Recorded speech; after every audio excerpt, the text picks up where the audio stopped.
Today, in Audiobooks for Me, we are going to listen to The Memoirs of Sherlock Holmes. The fourth book from Arthur Conan Doyle is a collection of 12 adventure stories by Detective Sherlock Holmes. This book is divided in 4 videos.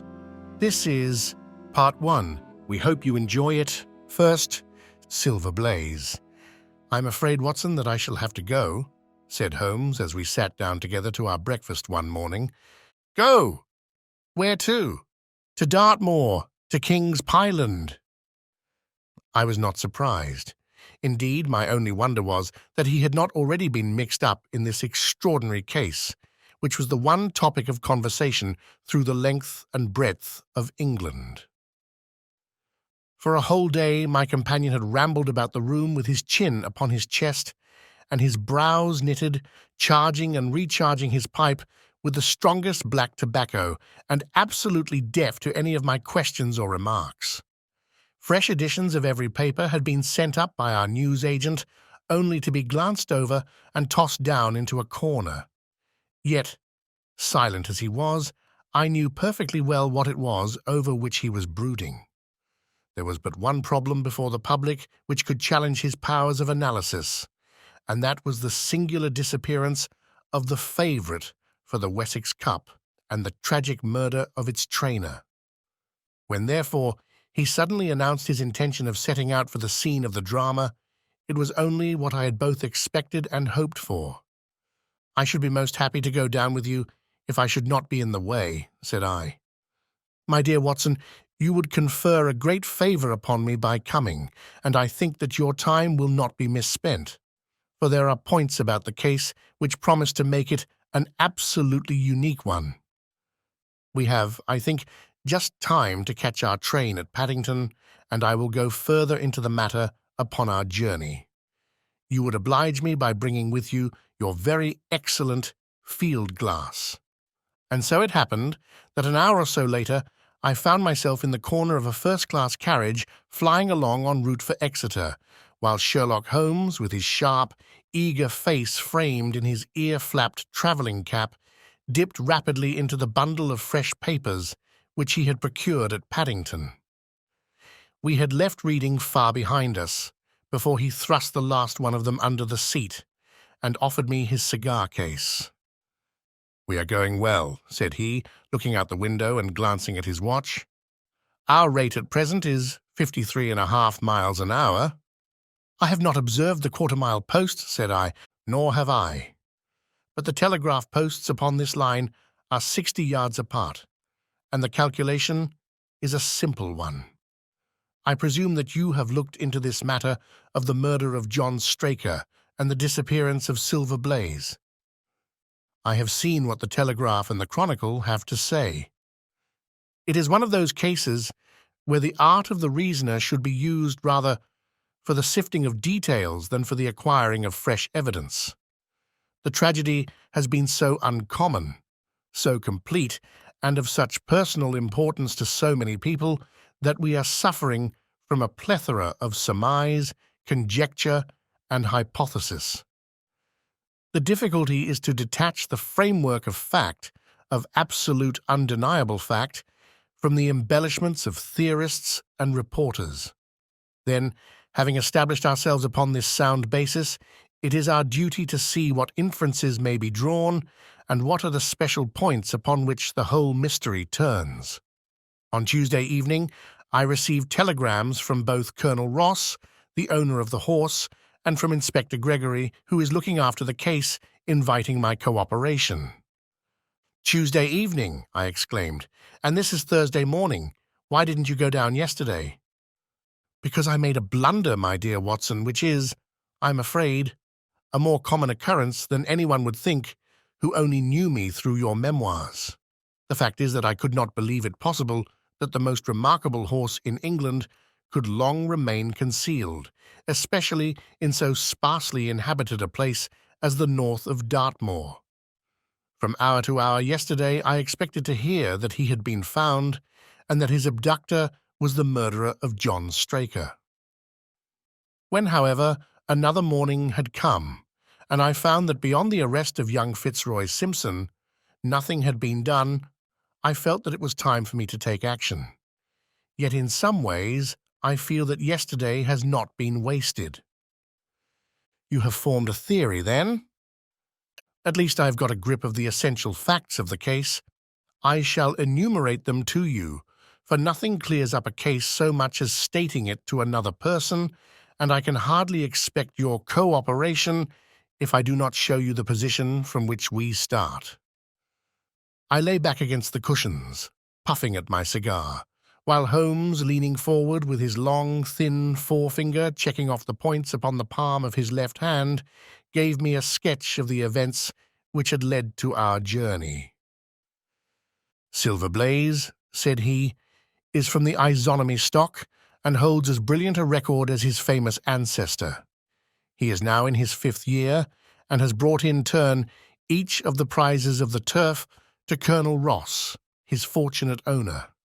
Up to the time of the catastrophe, he was the first favourite for the Wessex Cup, the betting being 3-1 on him.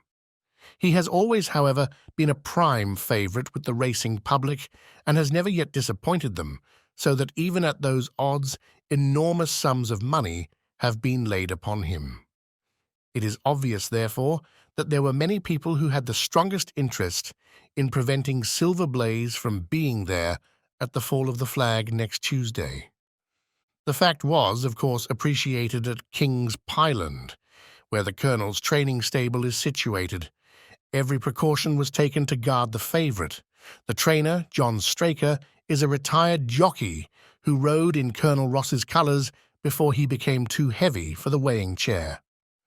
He has served the Colonel for 5 years as jockey and for 7 as trainer, and has always shown himself to be a zealous and honest servant. Under him were 3 lads, for the establishment was a small one, containing only 4 horses in all.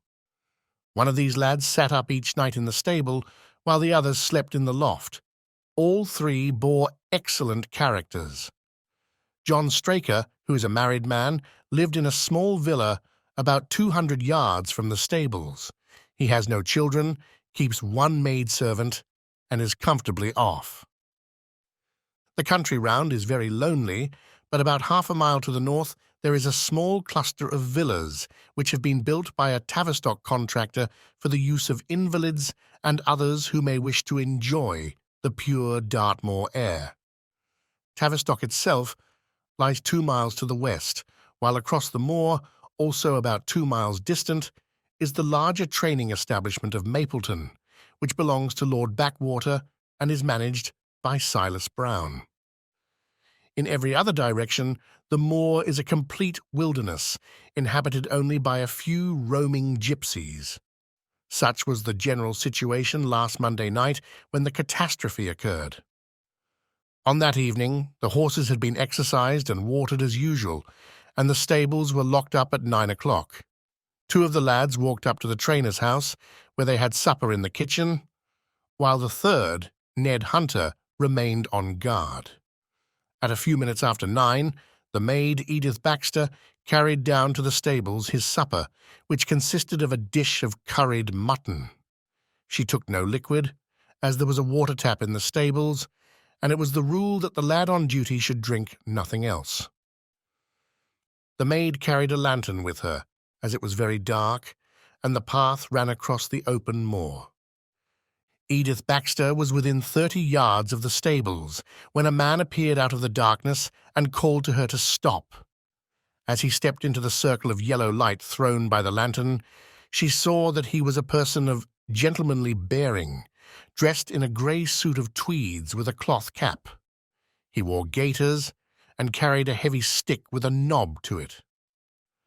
She was most impressed, however, by the extreme pallor of his face and by the nervousness of his manner. His age, she thought, would be rather over 30 than under it. "Can you tell me where I am?" he asked. "I had almost made up my mind to sleep on the moor when I saw the light of your lantern."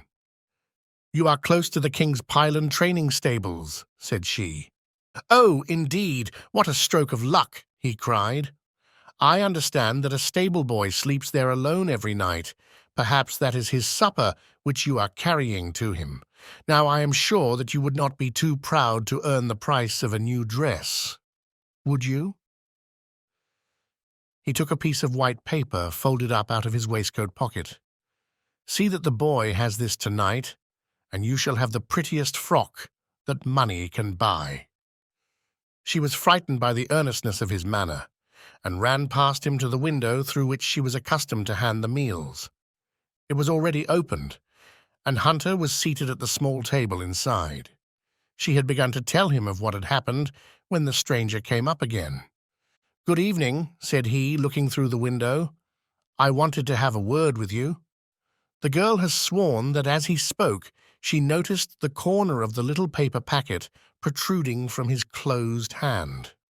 "What business have you here?" asked the lad. "It's business that may put something into your pocket," said the other. "You've 2 horses in for the Wessex Cup, Silver Blaze and Bayard. Let me have the straight tip, and you won't be a loser. Is it a fact that at the weights Bayard could give the other 100 yards in 5 furlongs, and that the stable have put their money on him?" "So you're one of those damned touts," cried the lad. "I'll show you how we serve them in King's Pyland." He sprang up and rushed across the stable to unloose the dog. The girl fled away to the house, but as she ran, she looked back and saw that the stranger was leaning through the window. A minute later, however, when Hunter rushed out with the hound, he was gone, and though he ran all round the buildings, he failed to find any trace of him. "One moment," I asked. "Did the stable boy, when he ran out with the dog, leave the door unlocked behind him?" "Excellent, Watson, excellent," murmured my companion. "The importance of the point struck me so forcibly that I sent a special wire to Dartmoor yesterday to clear the matter up." The boy locked the door before he left it. The window, I may add, was not large enough for a man to get through. Hunter waited until his fellow grooms had returned, when he sent a message to the trainer and told him what had occurred. Straker was excited at hearing the account, although he does not seem to have quite realized its true significance. It left him, however, vaguely uneasy, and Mrs. Straker, waking at 1 in the morning, found that he was dressing. In reply to her inquiries, he said that he could not sleep on account of his anxiety about the horses, and that he intended to walk down to the stables to see that all was well. She begged him to remain at home, as she could hear the rain pattering against the window. But in spite of her entreaties, he pulled on his large mackintosh and left the house. Mrs. Straker awoke at 7 in the morning to find that her husband had not yet returned. She dressed herself hastily, called the maid, and set off for the stables. The door was open. Inside, huddled together upon a chair, Hunter was sunk in a state of absolute stupor. The favourite stall was empty, and there were no signs of his trainer. The 2 lads who slept in the chaff-cutting loft above the harness room were quickly aroused. They had heard nothing during the night, for they are both sound sleepers. Hunter was obviously under the influence of some powerful drug, and as no sense could be got out of him, he was left to sleep it off, while the 2 lads and the 2 women ran out in search of the absentees. They still had hopes that the trainer had for some reason taken out the horse for early exercise, but on ascending the knoll near the house, from which all the neighbouring moors were visible, they not only could see no signs of the missing favourite, but they perceived something which warned them that they were in the presence of a tragedy. About a quarter of a mile from the stables, John Straker's overcoat was flapping from a furze bush. Immediately beyond, there was a bowl-shaped depression in the moor, and at the bottom of this was found the dead body of the unfortunate trainer. His head had been shattered by a savage blow from some heavy weapon, and he was wounded on the thigh, where there was a long, clean cut, inflicted evidently by some very sharp instrument. It was clear, however, that Straker had defended himself vigorously against his assailants, for in his right hand he held a small knife, which was clotted with blood up to the handle, while in his left he clasped a red and black silk cravat, which was recognized by the maid as having been worn on the preceding evening by the stranger who had visited the stables. Hunter, on recovering from his stupor, was also quite positive as to the ownership of the cravat. He was equally certain that the same stranger had, while standing at the window, drugged his curried mutton and so deprived the stables of their watchman. As to the missing horse, there were abundant proofs in the mud which lay at the bottom of the fatal hollow that he had been there at the time of the struggle. But from that morning he has disappeared, and although a large reward has been offered and all the gypsies of Dartmoor are on the alert, no news has come of him. Finally, an analysis has shown that the remains of his supper left by the stable lad contain an appreciable quantity of powdered opium, while the people at the house partook of the same dish on the same night without any ill effect. Those are the main facts of the case, stripped of all surmise and stated as boldly as possible. I shall now recapitulate what the police have done in the matter. Inspector Gregory, to whom the case has been committed, is an extremely competent officer. Were he but gifted with imagination, he might rise to great heights in his profession. On his arrival, he promptly found and arrested the man upon whom suspicion naturally rested. There was little difficulty in finding him, for he inhabited one of those villas which I have mentioned. His name, it appears, was Fitzroy Simpson. He was a man of excellent birth and education, who had squandered a fortune upon the turf, and who lived now by doing a little quiet and genteel bookmaking in the sporting clubs of London. An examination of his betting book shows that bets to the amount of £5,000 had been registered by him against the favourite. On being arrested, he volunteered the statement that he had come down to Dartmoor in the hope of getting some information about the King's Pyland horses, and also about Desborough, the second favourite, which was in charge of Silas Brown at the Mapleton stables. He did not attempt to deny that he had acted as described upon the evening before, but declared that he had no sinister designs, and had simply wished to obtain first-hand information. When confronted with his cravat, he turned very pale and was utterly unable to account for its presence in the hand of the murdered man. His wet clothing showed that he had been out in the storm of the night before, and his stick, which was a Penang lawyer weighted with lead, was just such a weapon as might, by repeated blows, have inflicted the terrible injuries to which the trainer had succumbed. On the other hand, there was no wound upon his person, while the state of Straker's knife would show that one at least of his assailants must bear his mark upon him. There you have it all in a nutshell, Watson, and if you can give me any light, I shall be infinitely obliged to you. I had listened with the greatest interest to the statement which Holmes, with characteristic clearness, had laid before me. Though most of the facts were familiar to me, I had not sufficiently appreciated their relative importance, nor their connection to each other. Is it not possible, I suggested, that the incised wound upon Straker may have been caused by his own knife in the convulsive struggles which follow any brain injury? It is more than possible, it is probable, said Holmes. In that case, one of the main points in favour of the accused disappears. And yet, said I, even now I fail to understand what the theory of the police can be. I am afraid that whatever theory we state has very grave objections to it, returned my companion. The police imagine, I take it, that this Fitzroy Simpson, having drugged the lad, and having in some way obtained a duplicate key, opened the stable door and took out the horse, with the intention, apparently, of kidnapping him altogether. His bridle is missing, so that Simpson must have put this on. Then, having left the door open behind him, he was leading the horse away over the moor when he was either met or overtaken by the trainer. A row naturally ensued. Simpson beat out the trainer's brains with his heavy stick, without receiving any injury from the small knife which Straker used in self-defense, and then the thief either led the horse onto some secret hiding place, or else it may have bolted during the struggle, and be now wandering out on the moors. That is the case, as it appears to the police, and improbable as it is, All other explanations are more improbable still.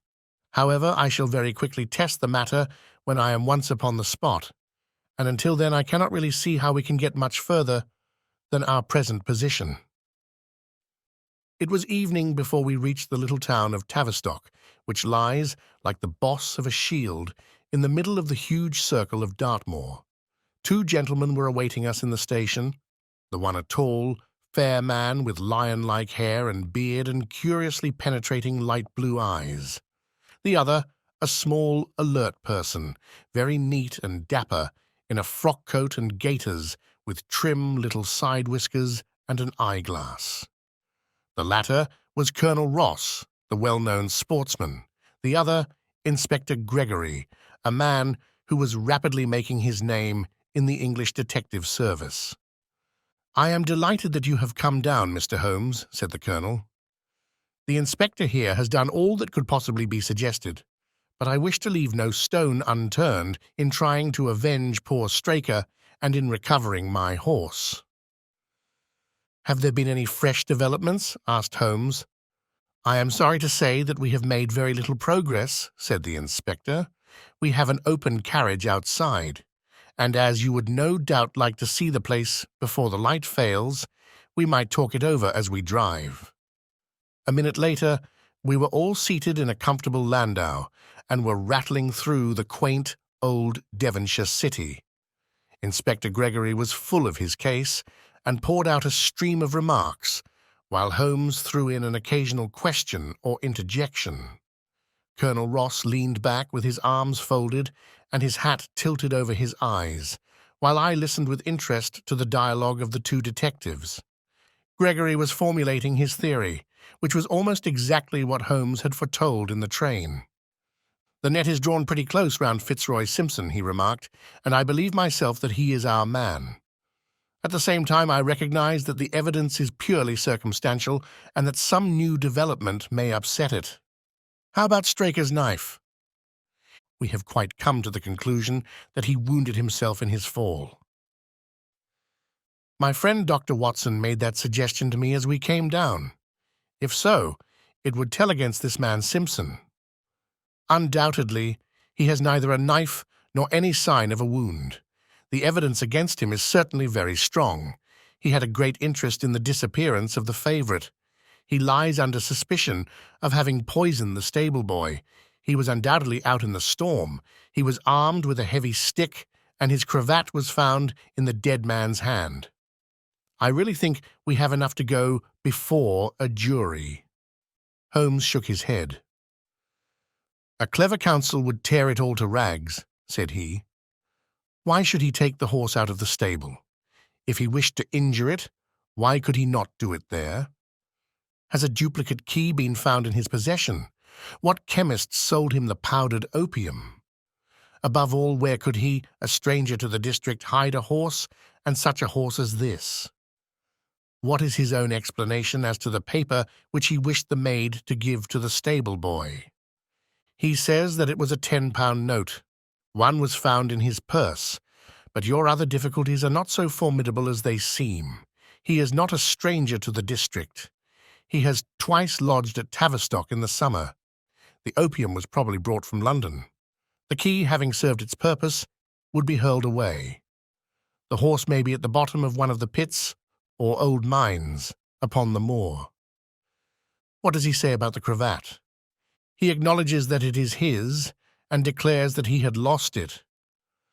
But a new element has been introduced into the case which may account for his leading the horse from the stable." Holmes pricked up his ears. "We have found traces which show that a party of gypsies encamped on Monday night within a mile of the spot where the murder took place. On Tuesday, they were gone. Now, presuming that there was some understanding between Simpson and these gypsies, might he not have been leading the horse to them when he was overtaken, and may they not have him now?" "It is certainly possible. The moor is being scoured for these gypsies. I have also examined every stable and outhouse in Tavistock, and for a radius of 10 miles. There is another training stable quite close, I understand?" "Yes, and that is a factor which we must certainly not neglect. As Desborough, their horse, was second in the betting, they had an interest in the disappearance of the favourite. Silas Brown, the trainer, is known to have had large bets upon the event, and he was no friend to poor Straker. We have, however, examined the stables, and there is nothing to connect him with the affair, and nothing to connect this man Simpson with the interests of the Mapleton stables. Nothing at all. Holmes leaned back in the carriage, and the conversation ceased. A few minutes later, our driver pulled up at a neat little red-brick villa with overhanging eaves which stood by the road. Some distance off, across a paddock, lay a long, grey-tiled outbuilding. In every other direction, the low curves of the moor, bronze-coloured from the fading ferns, stretched away to the skyline, broken only by the steeples of Tavistock and by a cluster of houses away to the westward which marked the Mapleton stables. We all sprang out with the exception of Holmes, who continued to lean back with his eyes fixed upon the sky in front of him, entirely absorbed in his own thoughts. It was only when I touched his arm that he roused himself with a violent start and stepped out of the carriage. "Excuse me," said he, turning to Colonel Ross, who had looked at him in some surprise. "I was daydreaming." There was a gleam in his eyes and a suppressed excitement in his manner which convinced me, used as I was to his ways, that his hand was upon a clue, though I could not imagine where he had found it. "Perhaps you would prefer at once to go on to the scene of the crime, Mr. Holmes," said Gregory. "I think that I should prefer to stay here a little and go into one or two questions of detail. Straker was brought back here, I presume?" "Yes, he lies upstairs. The inquest is tomorrow." "He has been in your service some years, Colonel Ross?" "I have always found him an excellent servant." "I presume that you made an inventory of what he had in his pockets at the time of his death, Inspector?" "I have the things themselves in the sitting-room. If you would care to see them, I should be very glad." We all filed into the front room and sat round the central table while the inspector unlocked a square tin box and laid a small heap of things before us. There was a box of vestas, 2 inches of tallow candle, an ADP briar root pipe, a pouch of seal skin with half an ounce of long-cut Cavendish, a silver watch with a gold chain, 5 sovereigns in gold, an aluminium pencil case, a few papers, and an ivory-handled knife with a very delicate, inflexible blade marked Weiss and Company, London. "This is a very singular knife," said Holmes, lifting it up and examining it minutely. "I presume, as I see bloodstains upon it, that it is the one which was found in the dead man's grasp. Watson, this knife is surely in your line?" "It is what we call a cataract knife," said I. "I thought so. A very delicate blade devised for very delicate work. A strange thing for a man to carry with him upon a rough expedition, especially as it would not shut in his pocket." "The tip was guarded by a disc of cork which we found beside his body," said the inspector. "His wife tells us that the knife had lain upon the dressing-table, and that he had picked it up as he left the room. It was a poor weapon, but perhaps the best that he could lay his hands on at the moment." "Very possible. How about these papers?" 3 of them are receipted hay dealers' accounts. One of them is a letter of instructions from Colonel Ross. This other is a milliner's account for £37.15 made out by Madame Le Sourier of Bond Street to William Derbyshire. Mrs. Straker tells us that Derbyshire was a friend of her husband's, and that occasionally his letters were addressed here. "Madame Derbyshire had somewhat expensive tastes," remarked Holmes, glancing down the account. 22 guineas is rather heavy for a single costume. However, there appears to be nothing more to learn, and we may now go down to the scene of the crime. As we emerged from the sitting-room, a woman, who had been waiting in the passage, took a step forward and laid her hand upon the inspector's sleeve. Her face was haggard and thin and eager, stamped with the print of a recent horror. "Have you got them? Have you found them?" she panted. "No, Mrs. Straker, but Mr. Holmes here has come from London to help us, and we shall do all that is possible." "Surely I met you in Plymouth at a garden party some little time ago, Mrs. Straker," said Holmes. "No, sir, you are mistaken." "Dear me!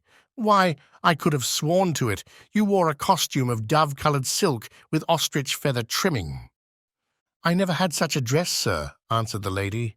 "Ah, that quite settles it," said Holmes, and with an apology he followed the inspector outside. A short walk across the moor took us to the hollow in which the body had been found. At the brink of it was the furze bush upon which the coat had been hung. "There was no wind that night, I understand," said Holmes. "None, but very heavy rain." "In that case, the overcoat was not blown against the furze bush, but placed there." "Yes, it was laid across the bush." "You fill me with interest. I perceive that the ground has been trampled up a good deal. No doubt many feet have been here since Monday night. A piece of matting has been laid here at the side, and we have all stood upon that." "Excellent. In this bag I have one of the boots which Straker wore, one of Fitzroy Simpson's shoes, and a cast horseshoe of Silver Blaze. My dear Inspector, you surpass yourself." Holmes took the bag, and descending into the hollow, he pushed the matting into a more central position.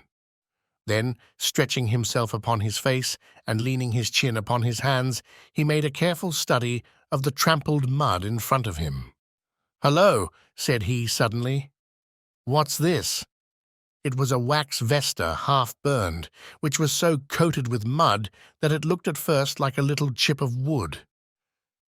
"I cannot think how I came to overlook it," said the inspector, with an expression of annoyance. "It was invisible, buried in the mud. I only saw it because I was looking for it." "What, you expected to find it? I thought it not unlikely." He took the boots from the bag and compared the impressions of each of them with marks upon the ground. Then he clambered up to the rim of the hollow and crawled about among the ferns and bushes. "I'm afraid that there are no more tracks," said the inspector. "I have examined the ground very carefully for 100 yards in each direction." "Indeed," said Holmes, rising, "I should not have the impertinence to do it again after what you say. But I should like to take a little walk over the moor before it grows dark, that I may know my ground tomorrow, and I think that I shall put this horseshoe into my pocket for luck." Colonel Ross, who had shown some signs of impatience at my companion's quiet and systematic method of work, glanced at his watch. "I wish you would come back with me, Inspector," said he. "There are several points on which I should like your advice, and especially as to whether we do not owe it to the public to remove our horse's name from the entries for the cup." "Certainly not," cried Holmes with decision. "I should let the name stand." The colonel bowed. "I am very glad to have had your opinion, sir," said he. "You will find us at poor Straker's house when you have finished your walk, and we can drive together into Tavistock." He turned back with the inspector, while Holmes and I walked slowly across the moor. The sun was beginning to sink behind the stables of Mapleton, and the long, sloping plain in front of us was tinged with gold, deepening into rich, ruddy browns where the faded ferns and brambles caught the evening light. But the glories of the landscape were all wasted upon my companion, who was sunk in the deepest thought. "It's this way, Watson," said he at last. "We may leave the question of who killed John Straker for the instant, and confine ourselves to finding out what has become of the horse. Now, supposing that he broke away during or after the tragedy, where could he have gone to? The horse is a very gregarious creature. If left to himself, his instincts would have been either to return to King's Pyland or go over to Mapleton. Why should he run wild upon the moor? He would surely have been seen by now, and why should gypsies kidnap him? These people always clear out when they hear of trouble, for they do not wish to be pestered by the police. They could not hope to sell such a horse. They would run a great risk and gain nothing by taking him. Surely that is clear. Where is he, then? I have already said that he must have gone to King's Pyland or to Mapleton. He's not at King's Pyland, therefore he is at Mapleton. Let us take that as a working hypothesis and see what it leads us to. This part of the moor, as the inspector remarked, is very hard and dry, but it falls away towards Mapleton, and you can see from here that there is a long hollow over yonder, which must have been very wet on Monday night. If our supposition is correct, then the horse must have crossed that, and there is the point where we should look for his tracks. We had been walking briskly during this conversation, and a few more minutes brought us to the hollow in question. At Holmes's request, I walked down the bank to the right, and he to the left, but I had not taken 50 paces before I heard him give a shout, and saw him waving his hand to me. The track of a horse was plainly outlined in the soft earth in front of him, and the shoe which he took from his pocket exactly fitted the impression. "See the value of imagination," said Holmes. "It is the one quality which Gregory lacks. We imagined what might have happened, acted upon the supposition, and find ourselves justified. Let us proceed." We crossed the marshy bottom and passed over a quarter of a mile of dry, hard turf. Again the ground sloped, and again we came on the tracks.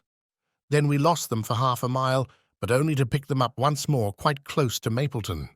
It was Holmes who saw them first, and he stood pointing with a look of triumph upon his face. A man's track was visible beside the horse's. "The horse was alone before," I cried. "Quite so. It was alone before. Hello, what is this?" The double track turned sharp off and took the direction of King's Pyland. Holmes whistled, and we both followed along after it. His eyes were on the trail, but I happened to look a little to one side and saw to my surprise the same tracks coming back again in the opposite direction. "One for you, Watson," said Holmes when I pointed it out. "You have saved us a long walk, which would have brought us back on our own traces. Let us follow the return track." We had not to go far. It ended at the paving of asphalt, which led up to the gates of the Mapleton stables. As we approached, a groom ran out from them. "We don't want any loiterers about here," said he. "I only wish to ask a question," said Holmes, with his finger and thumb in his waistcoat pocket. "Should I be too early to see your master, Mr. Silas Brown, if I were to call at 5 o'clock tomorrow morning?" "Bless you, sir, if anyone is about, he will be, for he is always the first stirring. But here he is, sir, to answer your questions for himself. No, sir, no. It is as much as my place is worth to let him see me touch your money. Afterwards, if you like." As Sherlock Holmes replaced the half-crown which he had drawn from his pocket, a fierce-looking elderly man strode out from the gate with a hunting crop swinging in his hand. "What's this, Dawson?" he cried. "No gossiping! Go about your business. And you, what the devil do you want here?" "10 minutes' talk with you, my good sir," said Holmes in the sweetest of voices. "I've no time to talk to every gadabout. We want no strangers here. Be off, or you may find a dog at your heels." Holmes leaned forward and whispered something in the trainer's ear. He started violently and flushed to the temples. "It's a lie!" he shouted. "An infernal lie!" "Very good. Shall we argue about it here in public, or talk it over in your parlour?" "Oh, come in if you wish to." Holmes smiled. "I shall not keep you more than a few minutes, Watson," said he. "Now, Mr. Brown, I am quite at your disposal." It was 20 minutes, and the reds had all faded into greys before Holmes and the trainer reappeared. Never have I seen such a change as had been brought about in Silas Brown in that short time. His face was ashy pale, beads of perspiration shone upon his brow, and his hands shook until the hunting crop wagged like a branch in the wind. His bullying, overbearing manner was all gone too, and he cringed along at my companion's side like a dog with its master. "Your instructions will be done. "It shall all be done," said he. "There must be no mistake," said Holmes, looking round at him. The other winced as he read the menace in his eyes. "Oh, no, there shall be no mistake. It shall be there. Should I change it first or not?" Holmes thought a little, and then burst out laughing. "No, don't," said he. "I shall write to you about it, and no tricks now, or—" "Oh, you can trust me. You can trust me." "Yes, I think I can. Well, you shall hear from me tomorrow." He turned upon his heel, disregarding the trembling hand which the other held out to him, and we set off for King's Pyland. A more perfect compound of the bully, coward, and sneak than Master Silas Brown I have seldom met with, remarked Holmes as we trudged along together. "He has the horse, then." He tried to bluster out of it, but I described to him so exactly what his actions had been upon that morning that he is convinced that I was watching him. Of course you observed the peculiarly square toes in the impressions, and that his own boots exactly corresponded to them. Again, of course, no subordinate would have dared to do such a thing. I described to him how, when according to his custom he was the first down, he perceived a strange horse wandering over the moor, how he went out to it, and his astonishment at recognizing from the white forehead which has given the favourite its name, that chance had put in his power the only horse which could beat the one upon which he had put his money. Then I described how his first impulse had been to lead him back to King's Pyland, and how the devil had shown him how he could hide the horse until the race was over, and how he had led it back and concealed it at Mapleton. When I told him every detail, he gave it up and thought only of saving his own skin. But his stables had been searched. "Oh, an old horse-faker like him has many a dodge. But are you not afraid to leave the horse in his power now, since he has every interest in injuring it?" "My dear fellow, he will guard it as the apple of his eye. He knows that his only hope of mercy is to produce it safe. Colonel Ross did not impress me as a man who would be likely to show much mercy in any case. The matter does not rest with Colonel Ross. I follow my own methods and tell as much or as little as I choose. That is the advantage of being unofficial. I don't know whether you observed it, Watson, but the Colonel's manner has been just a trifle cavalier to me. I am inclined now to have a little amusement at his expense. Say nothing to him about the horse." "Certainly not without your permission." "And, of course, this is all quite a minor point compared to the question of who killed John Straker." "And you will devote yourself to that?" "On the contrary, we both go back to London by the night train." I was thunderstruck by my friend's words. We had only been a few hours in Devonshire, and that he should give up an investigation which he had begun so brilliantly was quite incomprehensible to me. Not a word more could I draw from him until we were back at the trainer's house. The Colonel and the Inspector were awaiting us in the parlour. "My friend and I return to town by the night express," said Holmes. "We have had a charming little breath of your beautiful Dartmoor air." The Inspector opened his eyes, and the Colonel's lip curled in a sneer. "So you despair of arresting the murderer of poor Straker," said he. Holmes shrugged his shoulders. "There are certainly grave difficulties in the way," said he.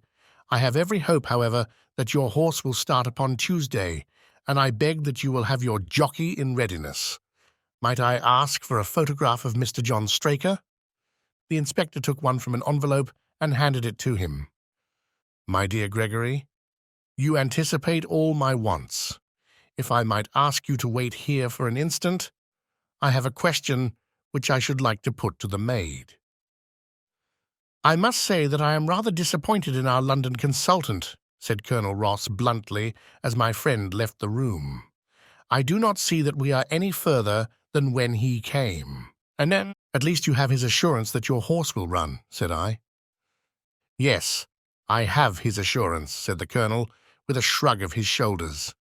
"I should prefer to have the horse." I was about to make some reply in defense of my friend when he entered the room again. "Now, gentlemen," said he, "I am quite ready for Tavistock." As we stepped into the carriage, one of the stable lads held the door open for us. A sudden idea seemed to occur to Holmes, for he leaned forward and touched the lad upon the sleeve. "You have a few sheep in the paddock," he said. "Who attends to them?" "I do, sir." "Have you noticed anything amiss with them of late?" "Well, sir, not of much account, but 3 of them have gone lame, sir." I could see that Holmes was extremely pleased, for he chuckled and rubbed his hands together. "A long shot, Watson, a very long shot," said he, pinching my arm.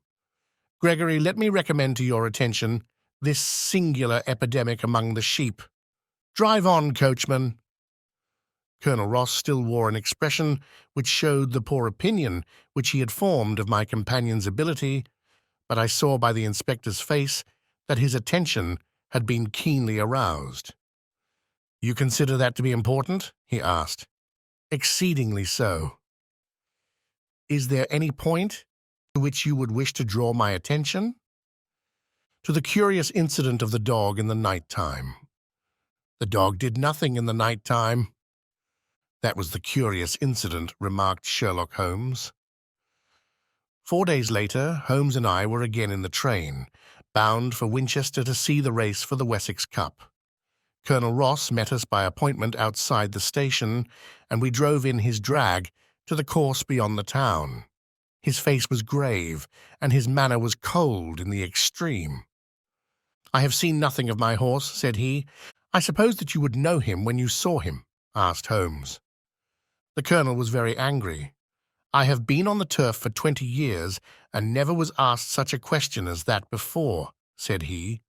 "A child would know Silver Blaze, with his white forehead and his mottled-off foreleg. How is the betting?" "Well, that is the curious part of it. You could have got 15 to 1 yesterday, but the price has become shorter and shorter until you can hardly get 3 to 1 now." Said Holmes. "Somebody knows something, that is clear." As the drag drew up in the enclosure near the grandstand, I glanced at the card to see the entries. It ran, "Wessex Plate. 50 SOVs, each HFT with 1,000 sovs, added for 4 and 5-year-olds. Second, £300. Third, £200. New course, 1 mile and 5 furlongs. 1. Mr. Heath Newton's The Negro, red cap, cinnamon jacket. 2. Colonel Wardlaw's Pugilist, pink cap, blue and black jacket. 3. Lord Backwater's Desborough, yellow cap and sleeves. 4. Colonel Ross's Silver Blaze, black cap, red jacket. 5. Duke of Balmoral's Iris, yellow and black stripes. 6. Lord Singleford's Rasper, purple cap, black sleeves. "Now, we scratched our other one and put all hopes on your word," said the colonel. "Why, what is that?" "Silver Blaze favourite." 5 to 4 against Silver Blaze," roared the ring. 5 to 4 against Silver Blaze. 5 to 15 against Desborough. 5 to 4 on the field. "There are the numbers up," I cried.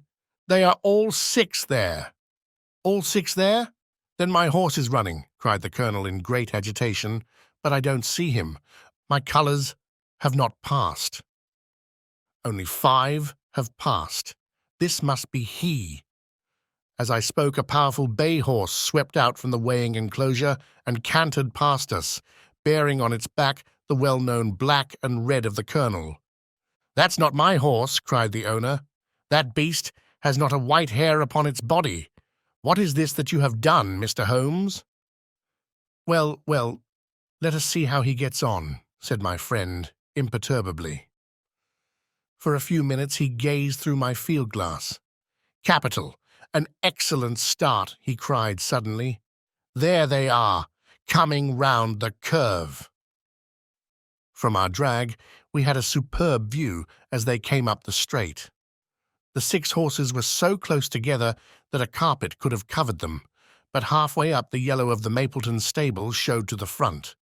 Before they reached us, however, Desborough's bolt was shot, and the colonel's horse, coming away with a rush, passed the post a good 6 lengths before its rival, the Duke of Balmoral's Iris, making a bad third. "It's my race, anyhow," gasped the colonel, passing his hand over his eyes.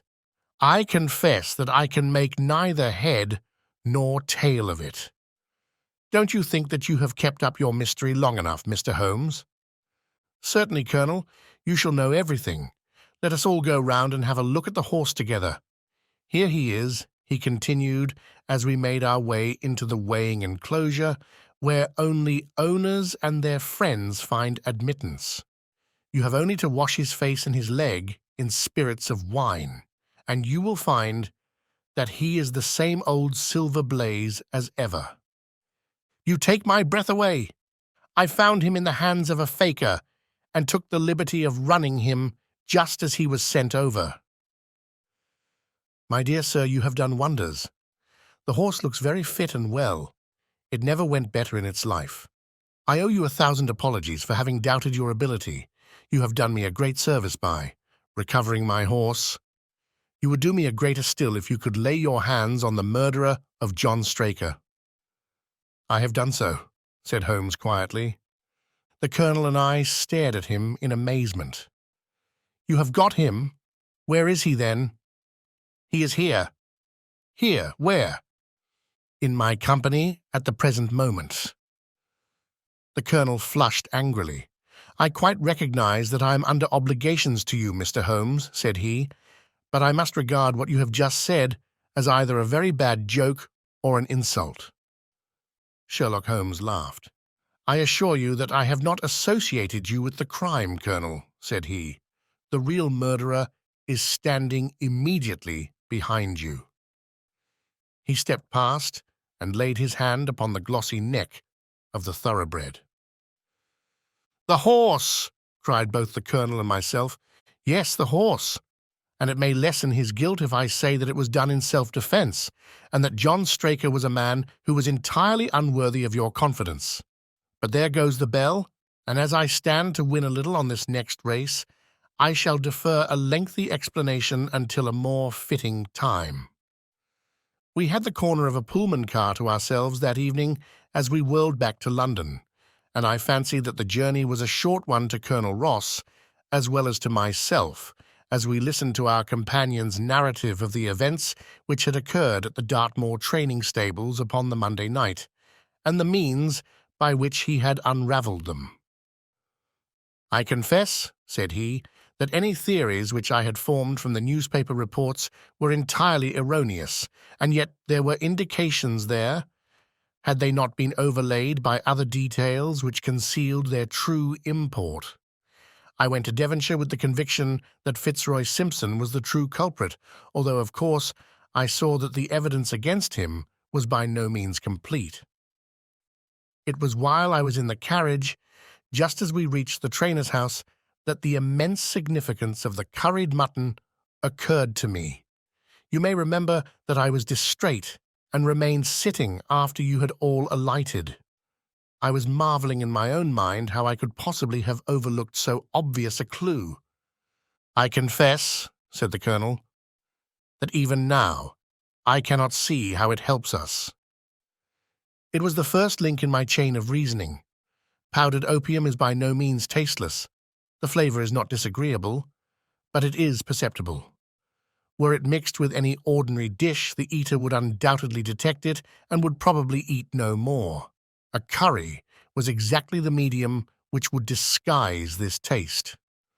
By no possible supposition could this stranger, Fitzroy Simpson, have caused curry to be served in the trainer's family that night, and it is surely too monstrous a coincidence to suppose that he happened to come along with powdered opium upon the very night when a dish happened to be served which would disguise the flavour. That is unthinkable. Therefore, Simpson becomes eliminated from the case, and our attention centres upon Straker and his wife, the only two people who could have chosen curried mutton for supper that night. The opium was added after the dish was set aside for the stable boy, for the others had the same for supper, with no ill effects. Which of them, then, had access to that dish without the maid seeing them?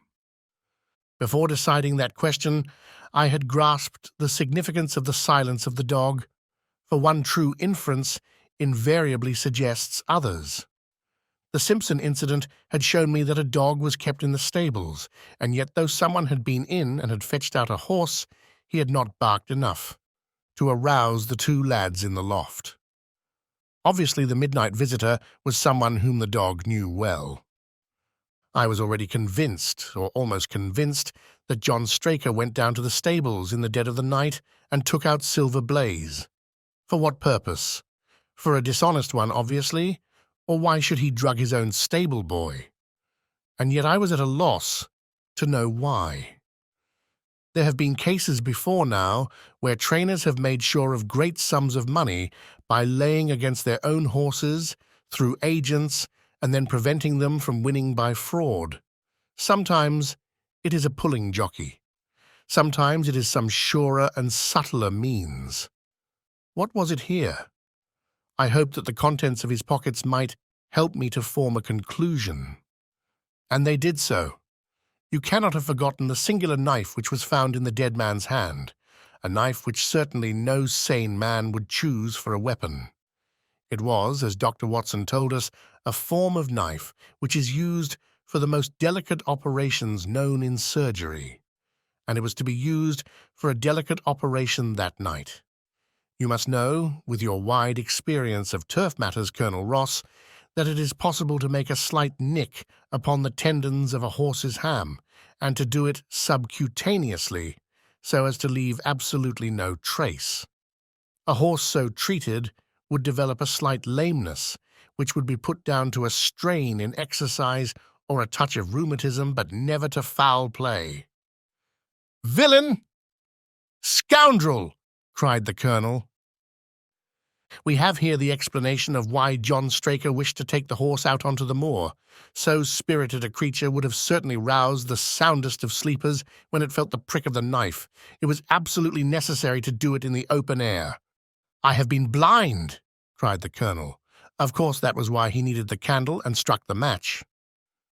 Undoubtedly, but in examining his belongings I was fortunate enough to discover not only the method of the crime, but even its motives. As a man of the world, Colonel, you know that men do not carry other people's bills about in their pockets. We have most of us quite enough to do to settle our own. I at once concluded that Straker was leading a double life and keeping a second establishment. The nature of the bill showed that there was a lady in the case and one who had expensive tastes. Liberal as you are with your servants, one can hardly expect that they can buy 20-guinea walking dresses for their ladies. I questioned Mrs. Straker as to the dress without her knowing it, and having satisfied myself that it had never reached her, I made a note of the milliner's address, and felt that by calling there with Straker's photograph, I could easily dispose of the mythical Derbyshire. From that time on, all was plain. Straker had led out the horse to a hollow where his light would be invisible. Simpson, in his flight, had dropped his cravat, and Straker had picked it up, with some idea, perhaps, that he might use it in securing the horse's leg. Once in the hollow, he had got behind the horse and had struck a light, but the creature frightened at the sudden glare, and with the strange instinct of animals, feeling that some mischief was intended, had lashed out, and the steel shoe had struck Straker full on the forehead. He had already, in spite of the rain, taken off his overcoat in order to do his delicate task. And so, as he fell, his knife gashed his thigh. Do I make it clear? "Wonderful!" cried the colonel. "Wonderful! You might have been there." My final shot was, I confess, a very long one.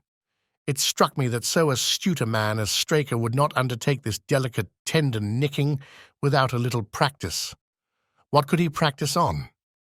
My eyes fell upon the sheep, and I asked a question which, rather to my surprise, showed that my surmise was correct.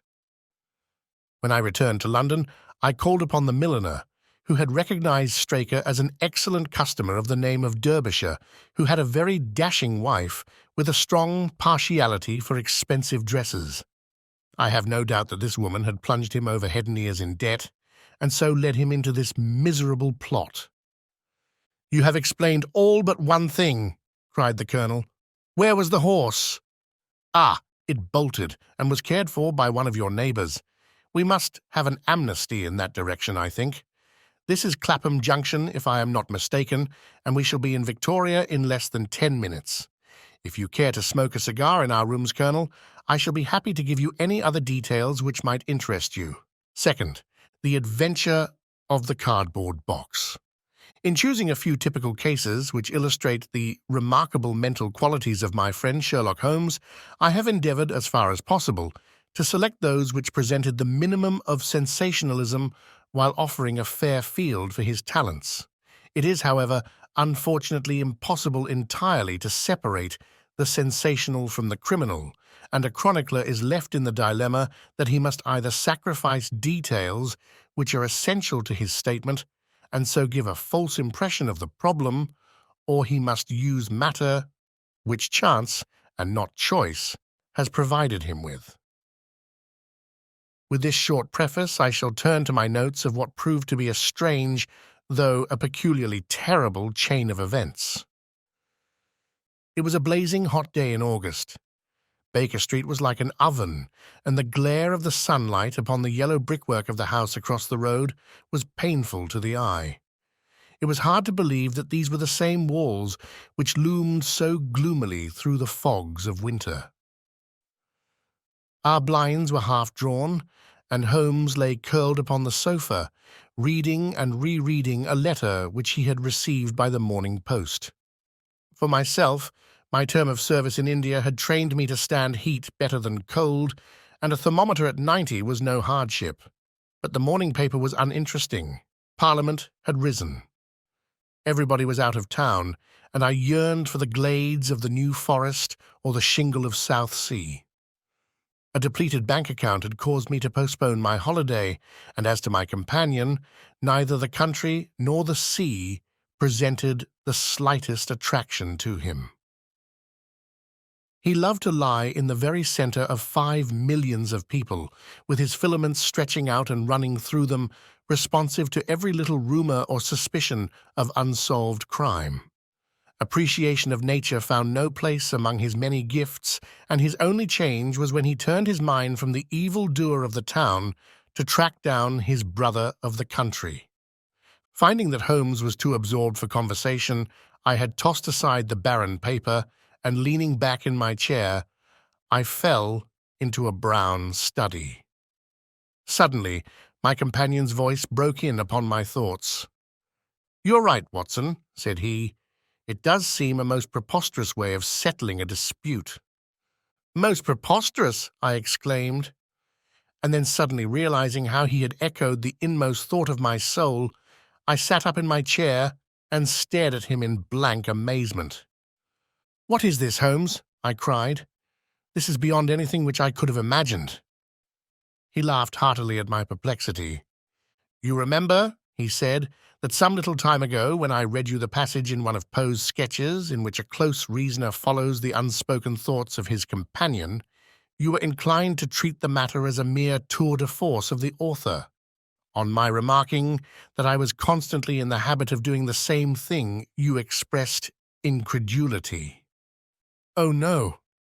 Perhaps not with your tongue, my dear Watson, but certainly with your eyebrows.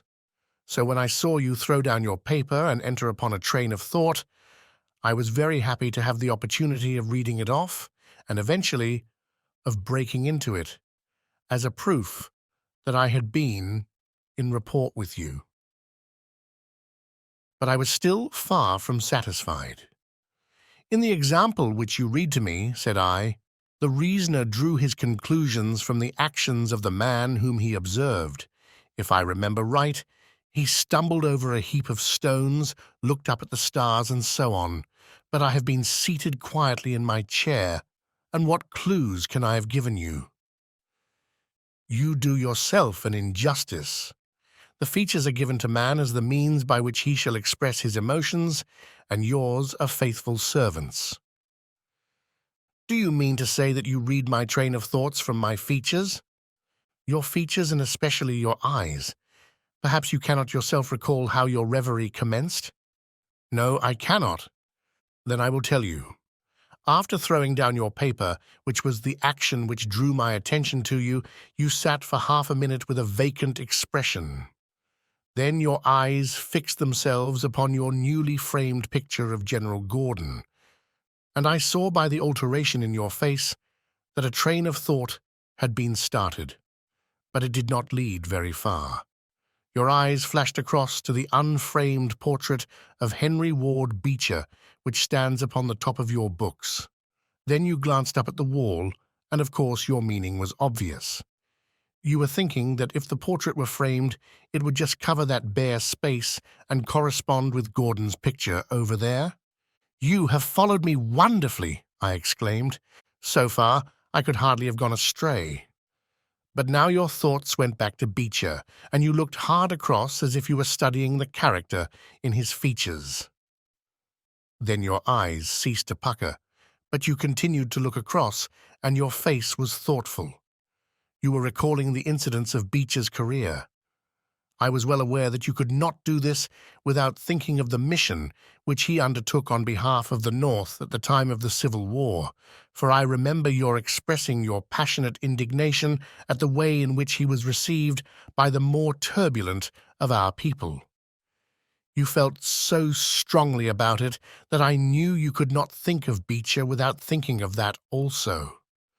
When a moment later I saw your eyes wander away from the picture, I suspected that your mind had now turned to the Civil War, and when I observed that your lips set, your eyes sparkled, and your hands clenched, I was positive that you were indeed thinking of the gallantry which was shown by both sides in that desperate struggle.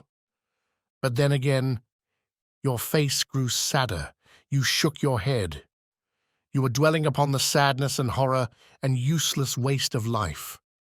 Your hands stole towards your own old wound, and a smile quivered on your lips, which showed me that the ridiculous side of this method of settling international questions had forced itself upon your mind. At this point I agreed with you that it was preposterous, and was glad to find that all my deductions had been correct. "Absolutely," said I. "And now that you have explained it, I confess that I am as amazed as before." "It was very superficial, my dear Watson, I assure you. I should not have intruded it upon your attention had you not shown some incredulity the other day, but I have in my hands here a little problem which may prove to be more difficult of solution than my small essay in thought reading. Have you observed in the paper a short paragraph referring to the remarkable contents of a packet sent through the post to Miss Cushing of Cross Street, Croydon?" "No, I saw nothing." "Ah, then you must have overlooked it. Just toss it over to me. Here it is, under the financial column. Perhaps you would be good enough to read it aloud." I picked up the paper which he had thrown back to me and read the paragraph indicated. It was headed, "A Gruesome Packet." "Miss Susan Cushing, living at Cross Street, Croydon, has been made the victim of what must be regarded as a peculiarly revolting practical joke, unless some more sinister meaning should prove to be attached to the incident. At 2 o'clock yesterday afternoon, a small packet, wrapped in brown paper, was handed in by the postman. A cardboard box was inside, which was filled with coarse salt. On emptying this, Miss Cushing was horrified to find 2 human ears, apparently quite freshly severed. The box had been sent by parcel post from Belfast upon the morning before. There is no indication as to the sender, and the matter is the more mysterious as Miss Cushing, who is a maiden lady of 50, has led a most retired life, and has so few acquaintances or correspondents that it is a rare event for her to receive anything through the post. Some years ago, however, when she resided at Penge, she let apartments in her house to 3 young medical students, whom she was obliged to get rid of on account of their noisy and irregular habits. The police are of opinion that this outrage may have been perpetrated upon Miss Cushing by these youths who owed her a grudge and who hoped to frighten her by sending her these relics of the dissecting rooms. Some probability is lent to the theory by the fact that one of these students came from the north of Ireland and, to the best of Miss Cushing's belief, from Belfast. In the meantime, the matter is being actively investigated, Mr. Lestrade, one of the very smartest of our detective officers being in charge of the case. So much for the Daily Chronicle, said Holmes as I finished reading.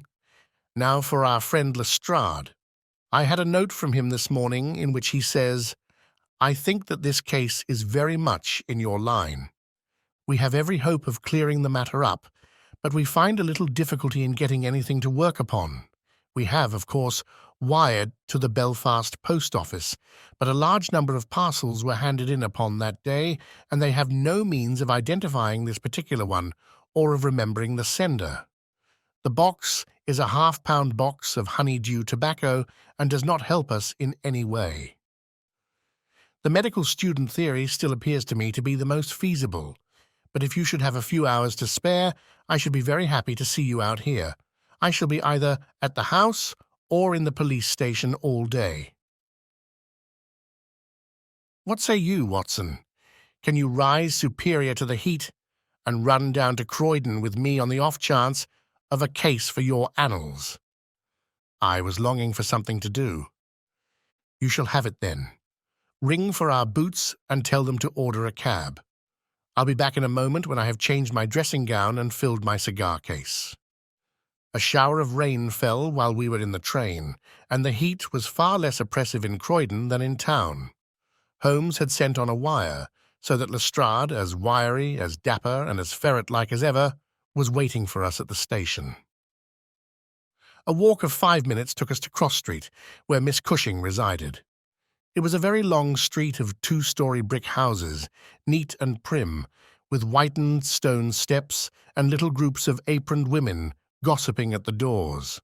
Halfway down, Lestrade stopped and tapped at a door, which was opened by a small servant girl. Miss Cushing was sitting in the front room, into which we were ushered. She was a placid-faced woman with large, gentle eyes and grizzled hair curving down over her temples on each side. A worked antimacassar lay upon her lap, and a basket of coloured silks stood upon a stool beside her. "They are in the outhouse, those dreadful things," said she, as Lestrade entered. "I wish that you would take them away altogether." "So I shall, Miss Cushing. I only kept them here until my friend Mr. Holmes should have seen them in your presence." "Why in my presence, sir?" "In case he wished to ask any questions." "What is the use of asking me questions when I tell you I know nothing whatever about it?" "Quite so, madam," said Holmes in his soothing way. "I have no doubt that you have been annoyed more than enough already over this business." "Indeed, I have, sir. I am a quiet woman and live a retired life. It is something new for me to see my name in the papers and to find the police in my house. I won't have those things in here, Mr. Lestrade. If you wish to see them, you must go to the outhouse." It was a small shed in the narrow garden which ran behind the house. Lestrade went in and brought out a yellow cardboard box with a piece of brown paper and some string. There was a bench at the end of the path, and we all sat down while Holmes examined, one by one, the articles which Lestrade had handed to him. "The string is exceedingly interesting," he remarked, holding it up to the light and sniffing at it. "What do you make of this string, Lestrade?" "It has been tarred." "Precisely. It is a piece of tarred twine. You have also, no doubt, remarked that Miss Cushing has cut the cord with a scissors, as can be seen by the double fray on each side. This is of importance." "I cannot see the importance," said Lestrade. "The importance lies in the fact that the knot is left intact, and that this knot is of a peculiar character. It is very neatly tied. I had already made a note to that effect, said Lestrade, complacently. So much for the string, then, said Holmes, smiling. Now for the box wrapper. Brown paper with a distinct smell of coffee. What, did you not observe it? I think there can be no doubt of it. Address printed in rather straggling characters. Miss S. Cushing, Cross Street, Croydon. Done with a broad-pointed pen, probably a J, and with very inferior ink. The word Croydon has been originally spelled with an I, which has been changed to E. The parcel was directed then by a man, the printing is distinctly masculine, of limited education and unacquainted with the town of Croydon. So far, so good. The box is a yellow half-pound honey-dew box, with nothing distinctive save 2 thumb marks at the left bottom corner. It is filled with rough salt of the quality used for preserving hides and other of the coarser commercial purposes, and embedded in it are these very singular enclosures. He took out the 2 ears as he spoke, and laying a board across his knee, he examined them minutely, while Lestrade and I, bending forward on each side of him, glanced alternately at these dreadful relics and at the thoughtful, eager face of our companion. Finally, he returned them to the box once more, and sat for a while in deep meditation. "You have observed, of course," said he at last, "that the ears are not a pair. Yes, I have noticed that, but if this were the practical joke of some students from the dissecting rooms, it would be as easy for them to send 2 odd ears as a pair." "Precisely, but this is not a practical joke." "You are sure of it?" "The presumption is strongly against it. Bodies in the dissecting rooms are injected with preservative fluid. These ears bear no signs of this. They are fresh, too. They have been cut off with a blunt instrument, which would hardly happen if a student had done it. Again, carbolic or rectified spirits would be the preservatives which would suggest themselves to the medical mind, certainly not rough salt. I repeat that there is no practical joke here, but that we are investigating a serious crime." A vague thrill ran through me as I listened to my companion's words and saw the stern gravity which had hardened his features. This brutal preliminary seemed to shadow forth some strange and inexplicable horror in the background. Lestrade, however, shook his head like a man who is only half convinced. "There are objections to the joke theory, no doubt," said he, "but there are much stronger reasons against the other. We know that this woman has led a most quiet and respectable life at Penge, and here for the last 20 years. She has hardly been away from her home for a day during that time. Why on earth, then, should any criminal send her the proofs of his guilt, especially as, unless she is a most consummate actress, she understands quite as little of the matter as we do?" "That is the problem which we have to solve," Holmes answered, "and for my part I shall set about it by presuming that my reasoning is correct and that a double murder has been committed. One of these ears is a woman's, small, finely formed, and pierced for an earring. The other is a man's, sunburned, discolored, and also pierced for an earring. These 2 people are presumably dead, or we should have heard their story before now. Today is Friday. The packet was posted on Thursday morning. The tragedy, then, occurred on Wednesday or Tuesday or earlier. If the 2 people were murdered, who but their murderer would have sent this sign of his work to Miss Cushing? We may take it that the sender of the packet is the man whom we want, but he must have some strong reason for sending Miss Cushing this packet. What reason, then? It must have been to tell her that the deed was done, or to pain her, perhaps. But in that case she knows who it is. Does she know? I doubt it. If she knew, why should she call the police in? She might have buried the ears, and no one would have been the wiser. That is what she would have done if she had wished to shield the criminal, but if she does not wish to shield him, she would give his name. There is a tangle here which needs straightening out. He had been talking in a high, quick voice, staring blankly up over the garden fence, but now he sprang briskly to his feet and walked towards the house. "I have a few questions to ask Miss Cushing," said he. "In that case, I may leave you here," said Lestrade, "for I have another small business on hand. I think that I have nothing further to learn from Miss Cushing. You will find me at the police station." "We shall look in on our way to the train," answered Holmes. A moment later he and I were back in the front room, where the impassive lady was still quietly working away at her antimacassar. She put it down on her lap as we entered and looked at us with her frank, searching blue eyes. "I am convinced, sir," she said, "that this matter is a mistake, and that the parcel was never meant for me at all. I have said this several times to the gentleman from Scotland Yard, but he simply laughs at me. I have not an enemy in the world as far as I know, so why should anyone play me such a trick?" "I am coming to be of the same opinion, Miss Cushing," said Holmes, taking a seat beside her. "I think that it is more than probable—" He paused, and I was surprised, on glancing round, to see that he was staring with singular intentness at the lady's profile. Surprise and satisfaction were both for an instant to be read upon his eager face, though when she glanced round to find out the cause of his silence, he had become as demure as ever. I stared hard myself at her flat, grizzled hair, her trim cap, her little gilt earrings, her placid features, but I could see nothing which could account for my companion's evident excitement. There were one or two questions.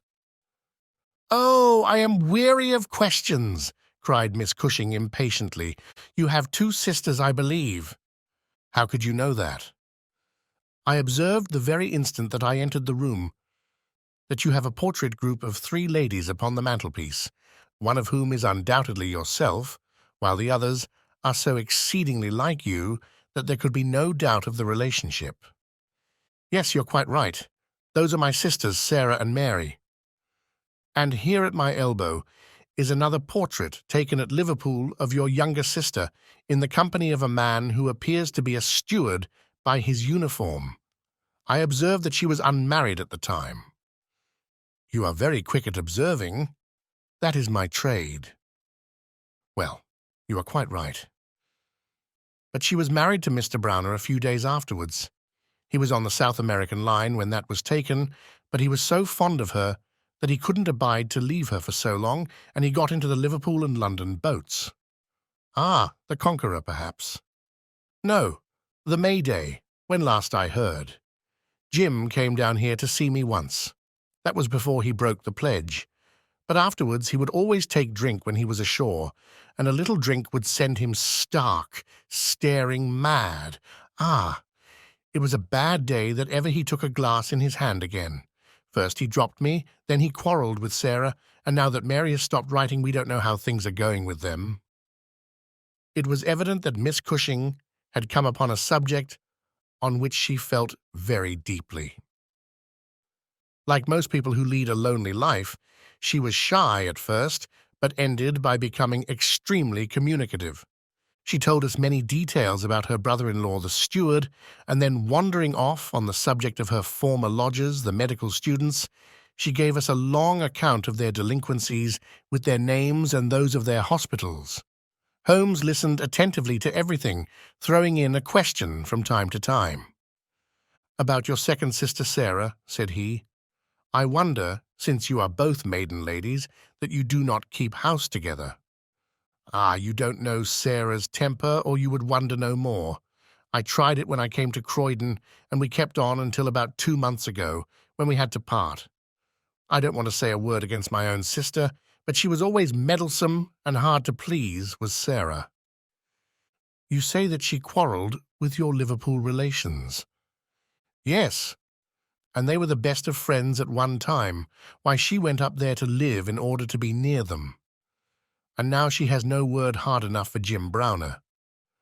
The last 6 months that she was here, she would speak of nothing but his drinking and his ways. He had caught her meddling, I suspect, and given her a bit of his mind, and that was the start of it." "Thank you, Miss Cushing," said Holmes, rising and bowing. "Your sister Sarah lives, I think you said, At New Street, Wallington? Goodbye, and I am very sorry that you should have been troubled over a case with which, as you say, you have nothing whatever to do. There was a cab passing as we came out, and Holmes hailed it. How far to Wallington? He asked. Only about a mile, sir. Very good. Jump in, Watson. We must strike while the iron is hot. Simple as the case is, there have been one or two very instructive details in connection with it. Just pull up at a telegraph office as you pass, cabby. Holmes sent off a short wire, and for the rest of the drive lay back in the cab, with his hat tilted over his nose to keep the sun from his face. Our driver pulled up at a house which was not unlike the one which we had just quitted. My companion ordered him to wait, and had his hand upon the knocker when the door opened, and a grave young gentleman in black with a very shiny hat appeared on the step. "Is Miss Cushing at home?" asked Holmes. "Miss Sarah Cushing is extremely ill," said he. "She has been suffering since yesterday from brain symptoms of great severity. As her medical adviser, I cannot possibly take the responsibility of allowing anyone to see her. I should recommend you to call again in 10 days. He drew on his gloves, closed the door, and marched off down the street. "Well, if we can't, we can't," said Holmes cheerfully. "Perhaps she could not or would not have told you much." "I did not wish her to tell me anything. I only wanted to look at her. However, I think that I have got all that I want. Drive us to some decent hotel, cabby, where we may have some lunch, and afterwards we shall drop down upon friend Lestrade at the police station." We had a pleasant little meal together, during which Holmes would talk about nothing but violins, narrating, with great exultation, how he had purchased his own Stradivarius, which was worth at least 500 guineas, at a Jew broker's in Tottenham Court Road for 55 shillings. This led him to Paganini, and we sat for an hour over a bottle of claret, while he told me anecdote after anecdote of that extraordinary man. The afternoon was far advanced, and the hot glare had softened into a mellow glow before we found ourselves at the police station. Lestrade was waiting for us at the door. "A telegram for you, Mr. Holmes," said he. "Ha! It is the answer." He tore it open, glanced his eyes over it, and crumpled it into his pocket. "That's all right," said he. "Have you found out anything?" "I have found out everything." "What?" Lestrade stared at him in amazement. "You are joking." "I was never more serious in my life. A shocking crime has been committed, and I think I have now laid bare every detail of it." "And the criminal?" Holmes scribbled a few words upon the back of one of his visiting cards and threw it over to Lestrade. "That is the name," he said. "You cannot effect an arrest until tomorrow night at the earliest. I should prefer that you do not mention my name at all in connection with the case, as I choose to be only associated with those crimes which present some difficulty in their solution. Come on, Watson." We strode off together to the station, leaving Lestrade still staring with a delighted face at the card which Holmes had thrown him. "The case," said Sherlock Holmes as we chatted over our cigars that night in our rooms at Baker Street, "is one where, as in the investigations which you have chronicled under the names of A Study in Scarlet and of The Sign of 4, we have been compelled to reason backward from effects to causes. I have written to Lestrade, asking him to supply us with the details which are now wanting, and which he will only get after he has secured his man. That he may be safely trusted to do, for although he is absolutely devoid of reason, he is as tenacious as a bulldog when he once understands what he has to do, and indeed, it is just this tenacity which has brought him to the top at Scotland Yard." "Your case is not complete, then?" I asked. "It is fairly complete in essentials. We know who the author of the revolting business is, although one of the victims still escapes us. Of course, you have formed your own conclusions.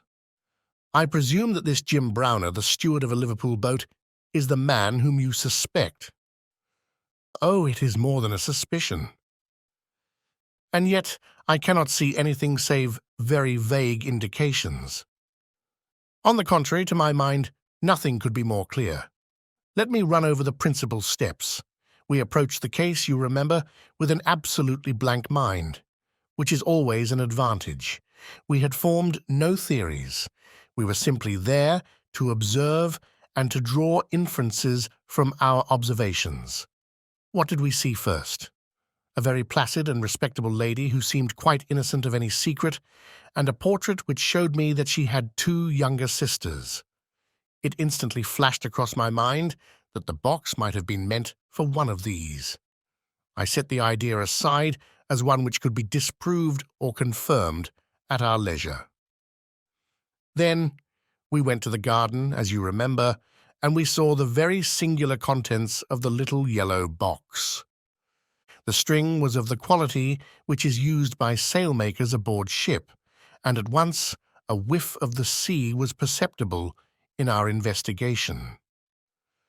When I observed that the knot was one which is popular with sailors, that the parcel had been posted at a port, and that the male ear was pierced for an earring, which is so much more common among sailors than landsmen, I was quite certain that all the actors in the tragedy were to be found among our seafaring classes. When I came to examine the address of the packet, I observed that it was to Miss S. Cushing. Now, the older sister would, of course, be Miss Cushing, and although her initial was, it might belong to one of the others as well. In that case, we should have to commence our investigation from a fresh basis altogether. I therefore went into the house with the intention of clearing up this point. I was about to assure Miss Cushing that I was convinced that a mistake had been made, when you may remember that I came suddenly to a stop. The fact was that I had just seen something which filled me with surprise and at the same time narrowed the field of our inquiry immensely. As a medical man, you are aware, Watson, that there is no part of the body which varies so much as the human ear. Each ear is, as a rule, quite distinctive and differs from all other ones. In last year's Anthropological Journal, you will find 2 short monographs from my pen upon the subject. I had therefore examined the ears in the box with the eyes of an expert and had carefully noted their anatomical peculiarities. Imagine my surprise, then, when on looking at Miss Cushing, I perceived that her ear corresponded exactly with the female ear which I had just inspected. The matter was entirely beyond coincidence. There was the same shortening of the pinna, the same broad curve of the upper lobe, the same convolution of the inner cartilage. In all essentials, it was the same ear. Of course, I at once saw the enormous importance of the observation. It was evident that the victim was a blood relation, and probably a very close one. I began to talk to her about her family, and you remember that she at once gave us some exceedingly valuable details. In the first place, her sister's name was Sarah, and her address had until recently been the same, so that it was quite obvious how the mistake had occurred and for whom the packet was meant. Then we heard of the steward married to the third sister, and learned that he had at one time been so intimate with Miss Sarah that she had actually gone up to Liverpool to be near the Browners, but a quarrel had afterwards divided them. This quarrel had put a stop to all communications for some months, so that if Browner had occasion to address a packet to Miss Sarah, he would undoubtedly have done so to her old address. And now the matter had begun to straighten itself out wonderfully. We had learned of the existence of this steward, an impulsive man of strong passions. You remember that he threw up what must have been a very superior berth in order to be nearer to his wife, subject, too, to occasional fits of hard drinking. We had reason to believe that his wife had been murdered, and that a man, presumably a seafaring man, had been murdered at the same time. Jealousy, of course, at once suggests itself as the motive for the crime. And why should these proofs of the deed be sent to Miss Sarah Cushing? Probably because during her residence in Liverpool she had some hand in bringing about the events which led to the tragedy. You will observe that this line of boats calls at Belfast, Dublin, and Waterford, so that presuming that Browner had committed the deed and had embarked at once upon his steamer, the May Day, Belfast would be the first place at which he could post his terrible packet. A second solution was at this stage obviously possible, and although I thought it exceedingly unlikely, I was determined to elucidate it before going further. An unsuccessful lover might have killed Mr. and Mrs. Browner, and the male ear might have belonged to the husband. There were many grave objections to this theory, but it was conceivable.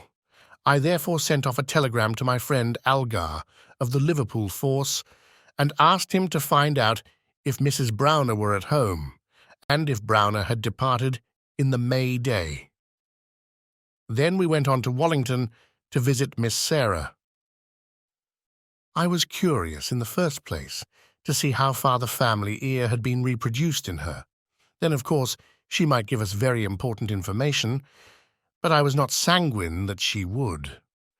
She must have heard of the business the day before, since all Croydon was ringing with it, and she alone could have understood for whom the packet was meant.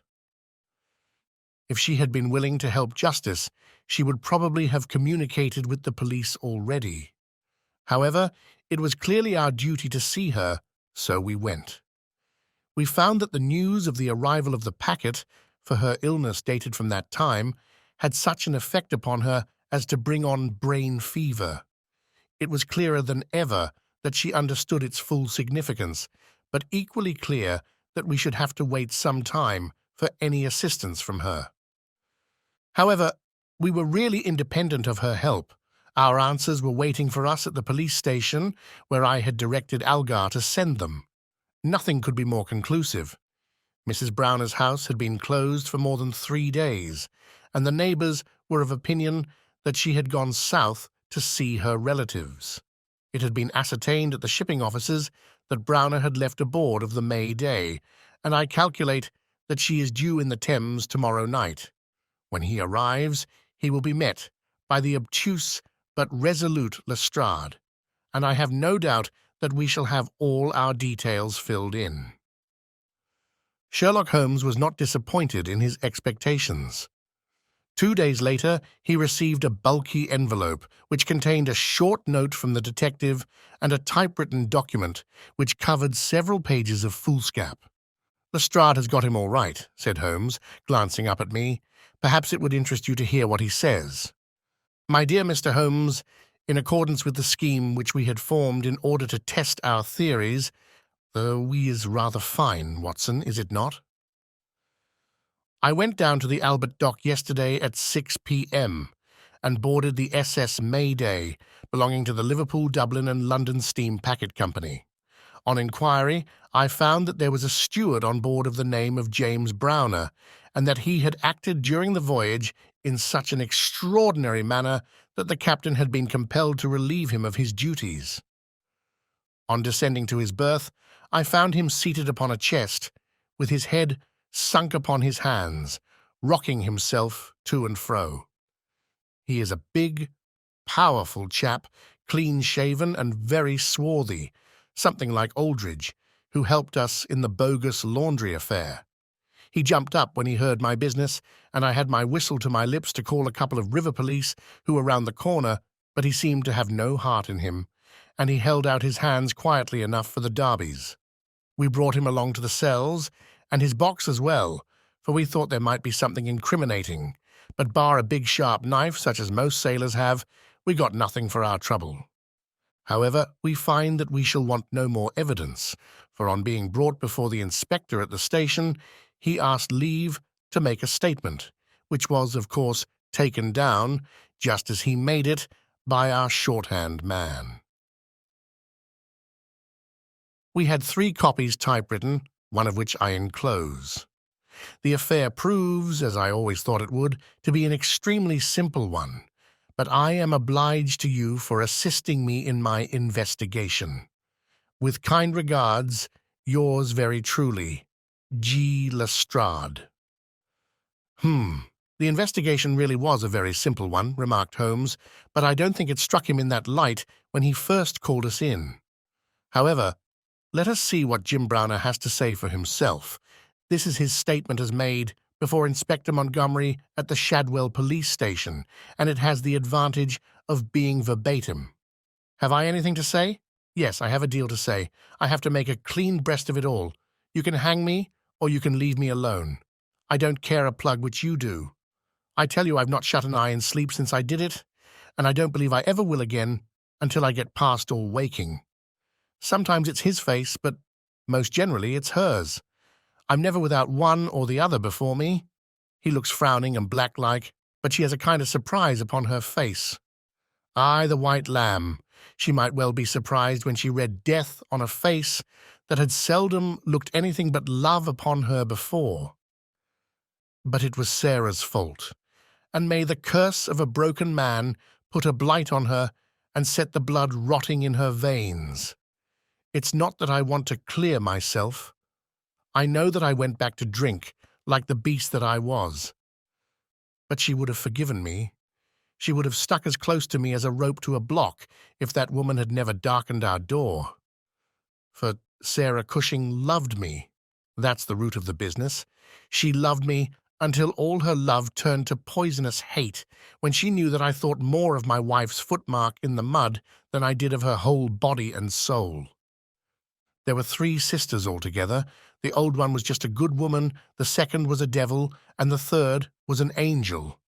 Sarah was 33, and Mary was 29 when I married. We were just as happy as the day was long when we set up house together, and in all Liverpool there was no better woman than my Mary. And then we asked Sarah up for a week, and the week grew into a month, and one thing led to another, until she was just one of ourselves.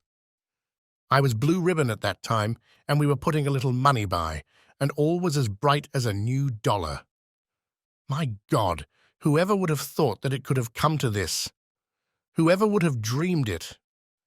I used to be home for the weekends very often, and sometimes if the ship were held back for cargo, I would have a whole week at a time. And in this way I saw a deal of my sister-in-law, Sarah. She was a fine, tall woman, black and quick and fierce, with a proud way of carrying her head and a glint from her eye, like a spark from a flint. But when little Mary was there, I had never a thought of her, and that I swear as I hope for God's mercy. It had seemed to me sometimes that she liked to be alone with me, or to coax me out for a walk with her, but I had never thought anything of that. But one evening my eyes were opened. I had come up from the ship and found my wife out, but Sarah at home. "Where's Mary?" I asked. "Oh, she has gone to pay some accounts." I was impatient and paced up and down the room. "Can't you be happy for 5 minutes without Mary, Jim?" says she. "It's a bad compliment to me that you can't be contented with my society for so short a time." "That's all right, my lass," said I, putting out my hand towards her in a kindly way. But she had it in both hers in an instant, and they burned as if they were in a fever.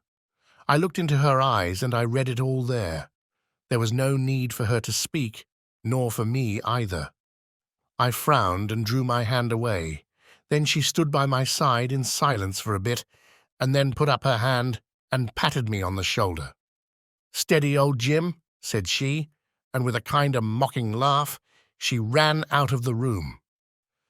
Well, from that time Sarah hated me with her whole heart and soul, and she is a woman who can hate too. I was a fool to let her go on biding with us, a besotted fool, but I never said a word to Mary, for I knew it would grieve her. Things went on much as before, but after a time I began to find that there was a bit of a change in Mary herself.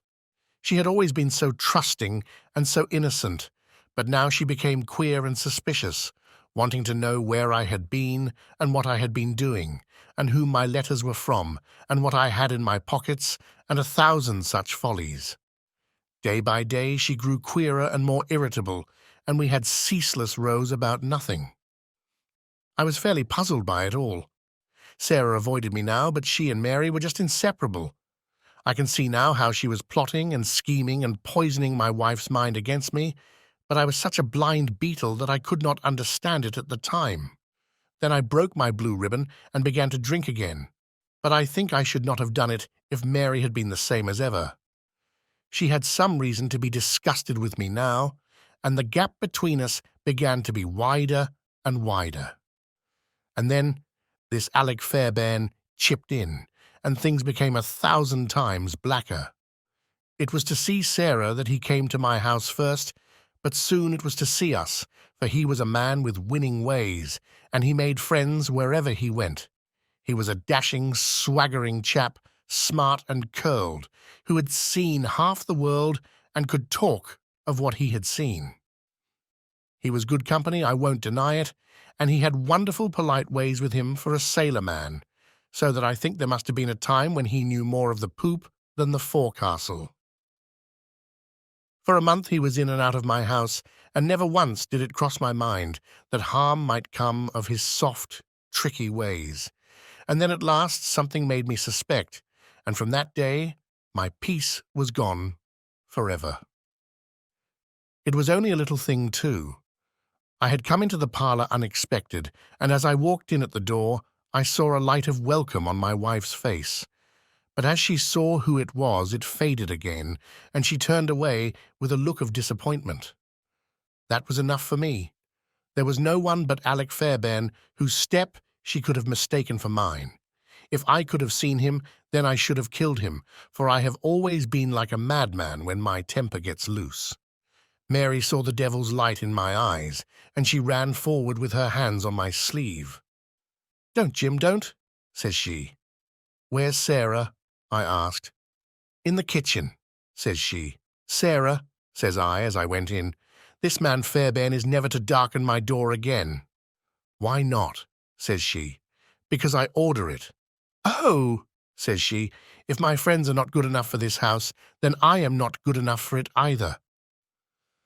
"You can do what you like," says I, "but if Fairbairn shows his face here again, I'll send you one of his ears for a keepsake." She was frightened by my face, I think, for she never answered a word, and the same evening she left my house. Well, I don't know now whether it was pure devilry on the part of this woman, or whether she thought that she could turn me against my wife by encouraging her to misbehave. Anyway, she took a house just 2 streets off and let lodgings to sailors. Fairbairn used to stay there, and Mary would go round to have tea with her sister and him. How often she went, I don't know, but I followed her one day, and as I broke in at the door, Fairbairn got away over the back garden wall, like the cowardly skunk that he was. I swore to my wife that I would kill her if I found her in his company again, and I led her back with me, sobbing and trembling, and as white as a piece of paper. There was no trace of love between us any longer. I could see that she hated me and feared me, and when the thought of it drove me to drink, then she despised me as well. Well, Sarah found that she could not make a living in Liverpool, so she went back, as I understand, to live with her sister in Croydon, and things jogged on much the same as ever at home. And then came this last week and all the misery and ruin. It was in this way. We'd gone on the May Day for a round voyage of 7 days, but a hogshead got loose and started one of our plates, so that we had to put back into port for 12 hours. I left the ship and came home, thinking what a surprise it would be for my wife, and hoping that maybe she would be glad to see me so soon. The thought was in my head as I turned into my own street, and at that moment a cab passed me, and there she was, sitting by the side of Fairbairn, the two chatting and laughing, with never a thought for me, as I stood watching them from the footpath. I tell you, and I give you my word for it, that from that moment I was not my own master, and it is all like a dim dream when I look back on it. I had been drinking hard of late, and the two things together fairly turned my brain. There's something throbbing in my head now, like a docker's hammer, but that morning I seemed to have all Niagara whizzing and buzzing in my ears. Well, I took to my heels, and I ran after the cab. I had a heavy oak stick in my hand, and I tell you I saw red from the first. But as I ran, I got cunning too, and hung back a little to see them without being seen. They pulled up soon at the railway station. There was a good crowd round the booking office, so I got quite close to them without being seen. They took tickets for New Brighton. So did I, but I got in 3 carriages behind them. When we reached it, they walked along the parade, and I was never more than 100 yards from them. At last I saw them hire a boat and start for a row, for it was a very hot day, and they thought, no doubt, that it would be cooler on the water. It was just as if they had been given into my hands. There was a bit of a haze, and you could not see more than a few 100 yards.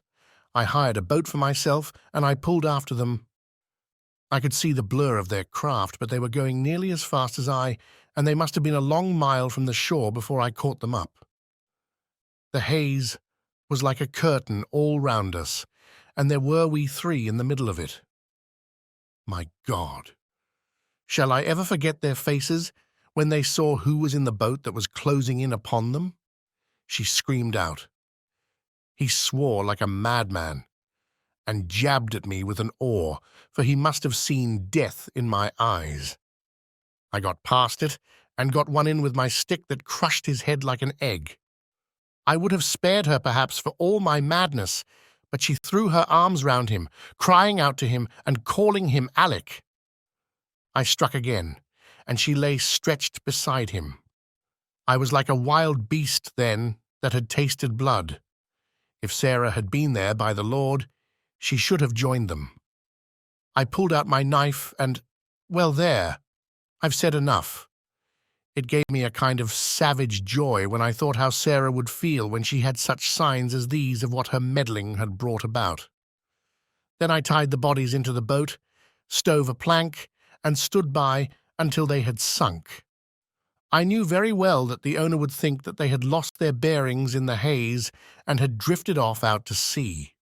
I cleaned myself up, got back to land, and joined my ship, without a soul having a suspicion of what had passed. That night I made up the packet for Sarah Cushing, and next day I sent it from Belfast. There you have the whole truth of it. You can hang me or do what you like with me, but you cannot punish me as I have been punished already.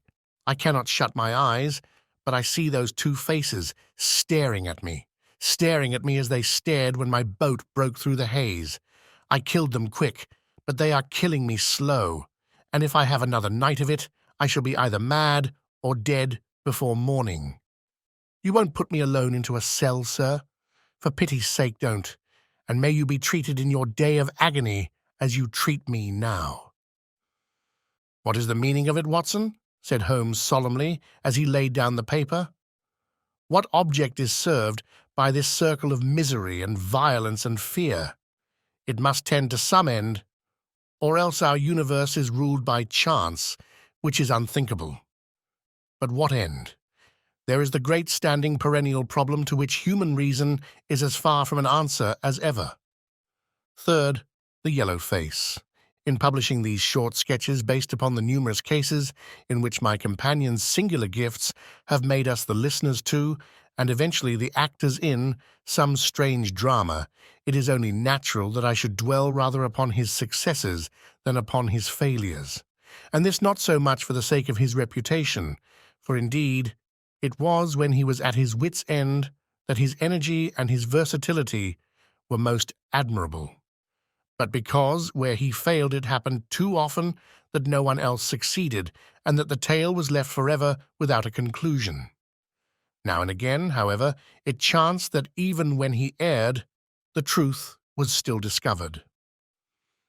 I have noted of some half-dozen cases of the kind, of which the affair of the second stain and that which I am now about to recount are the two which present the strongest features of interest.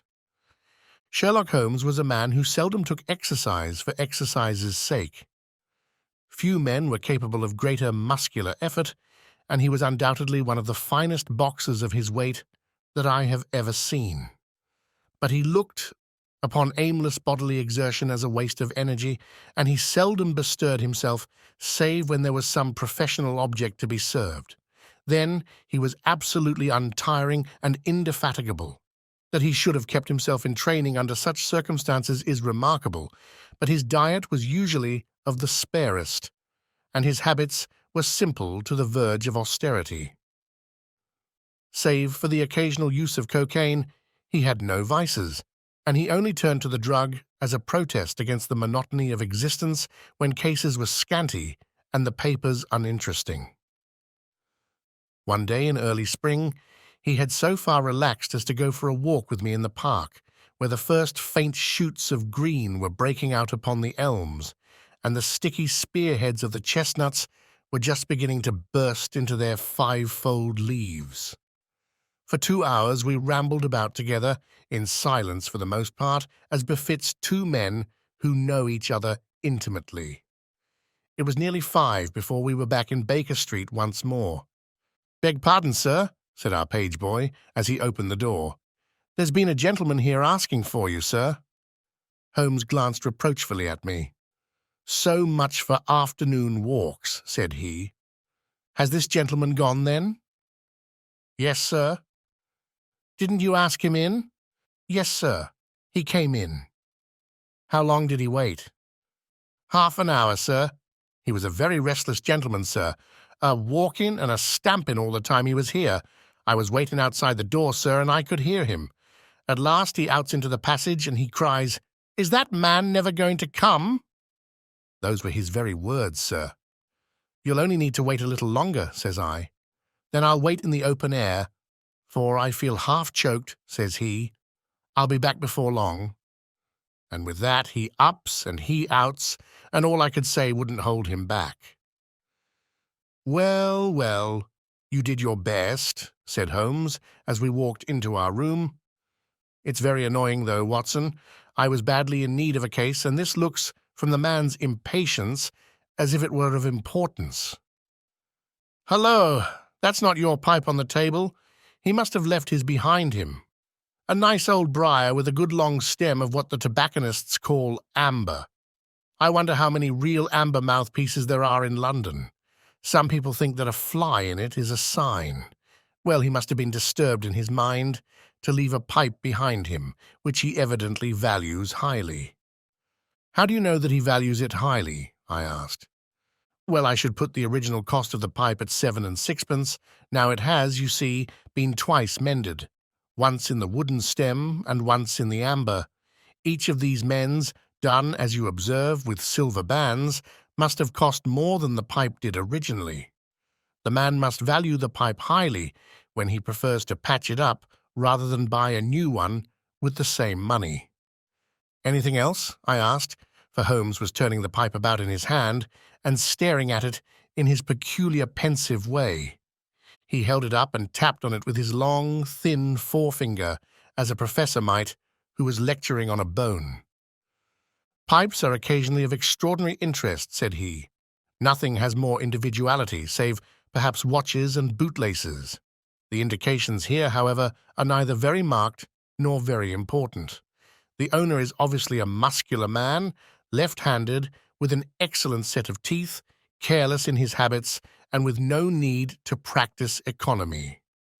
My friend threw out the information in a very off-hand way, but I saw that he cocked his eye at me to see if I had followed his reasoning. "You think a man must be well-to-do if he smokes a 7-shilling pipe," said I. "This is Grosvenor mixture at 8pence an ounce," Holmes answered, knocking a little out on his palm. "As he might get an excellent smoke for half the price, he has no need to practice economy." "And the other points?" "He has been in the habit of lighting his pipe at lamps and gas jets. You can see that it is quite charred all down one side. Of course a match could not have done that. Why should a man hold a match to the side of his pipe? But you cannot light it at a lamp without getting the bowl charred. And it is all on the right side of the pipe. From that I gather that he is a left-handed man. You hold your own pipe to the lamp and see how naturally you, being right-handed, hold the left side to the flame. You might do it once the other way, but not as a constancy. This has always been held so. Then he has bitten through his amber. It takes a muscular, energetic fellow, and one with a good set of teeth, to do that. But if I'm not mistaken, I hear him upon the stair, so we shall have something more interesting than his pipe to study." An instant later, our door opened, and a tall young man entered the room. He was well but quietly dressed in a dark grey suit, and carried a brown wide-awake in his hand. I should have put him at about 30, though he was really some years older. "I beg your pardon?" said he with some embarrassment. "I suppose I should have knocked. Yes, of course I should have knocked. The fact is that I am a little upset, and you must put it all down to that." He passed his hand over his forehead like a man who is half dazed, and then fell rather than sat down upon a chair. "I can see that you have not slept for a night or two," said Holmes in his easy, genial way. "That tries a man's nerves more than work, and more even than pleasure. May I ask how I can help you?" "I wanted your advice, sir. I don't know what to do, and my whole life seems to have gone to pieces." "You wish to employ me as a consulting detective?" "Not that only. I want your opinion as a judicious man, as a man of the world. I want to know what I ought to do next. I hope to God you'll be able to tell me." He spoke in little, sharp, jerky outbursts, and it seemed to me that to speak at all was very painful to him, and that his will all through was overriding his inclinations. "It's a very delicate thing," said he. "One does not like to speak of one's domestic affairs to strangers. It seems dreadful to discuss the conduct of one's wife with two men whom I've never seen before. It's horrible to have to do it, but I've got to the end of my tether and I must have advice." "My dear Mr. Grant Munro," began Holmes. Our visitor sprang from his chair. "What?" he cried. "You know my name?" "If you wish to preserve your incognito," said Holmes, smiling, "I would suggest that you cease to write your name upon the lining of your hat, or else that you turn the crown towards the person whom you are addressing." I was about to say that my friend and I have listened to a good many strange secrets in this room, and that we have had the good fortune to bring peace to many troubled souls. I trust that we may do as much for you. Might I beg you, as time may prove to be of importance, to furnish me with the facts of your case without further delay?" Our visitor again passed his hand over his forehead as if he found it bitterly hard. From every gesture and expression I could see that he was a reserved, self-contained man, with a dash of pride in his nature, more likely to hide his wounds than to expose them. Then suddenly, with a fierce gesture of his closed hand, like one who throws reserve to the winds, he began. "The facts are these, Mr. Holmes," said he. "I am a married man and have been so for 3 years. During that time my wife and I have loved each other as fondly and lived as happily as any two that ever were joined. We have not had a difference, not one, in thought or word or deed.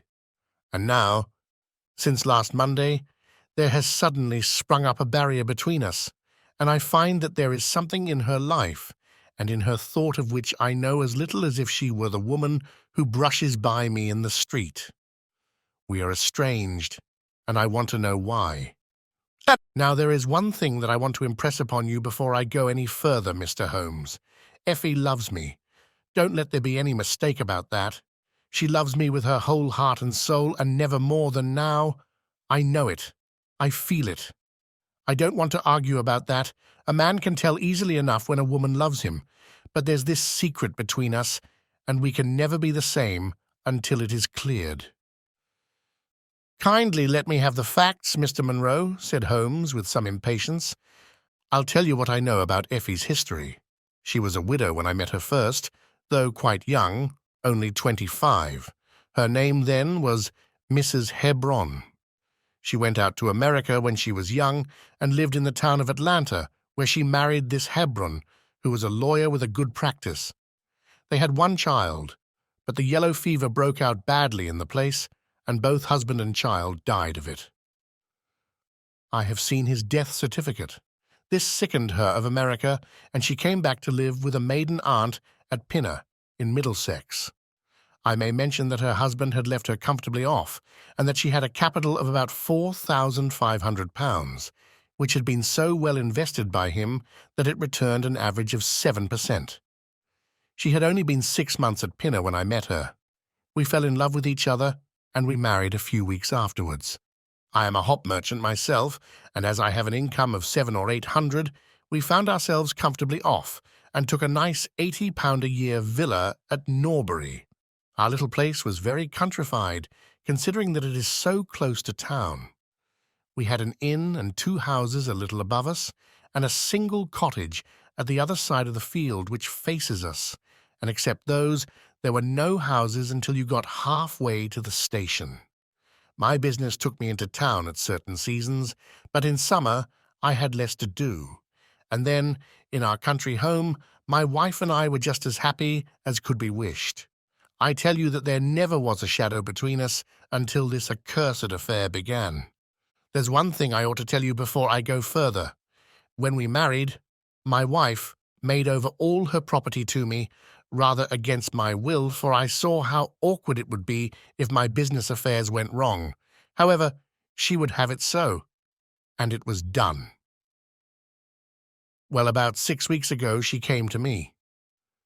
"Jack," said she, "when you took my money, you said that if ever I wanted any, I was to ask you for it."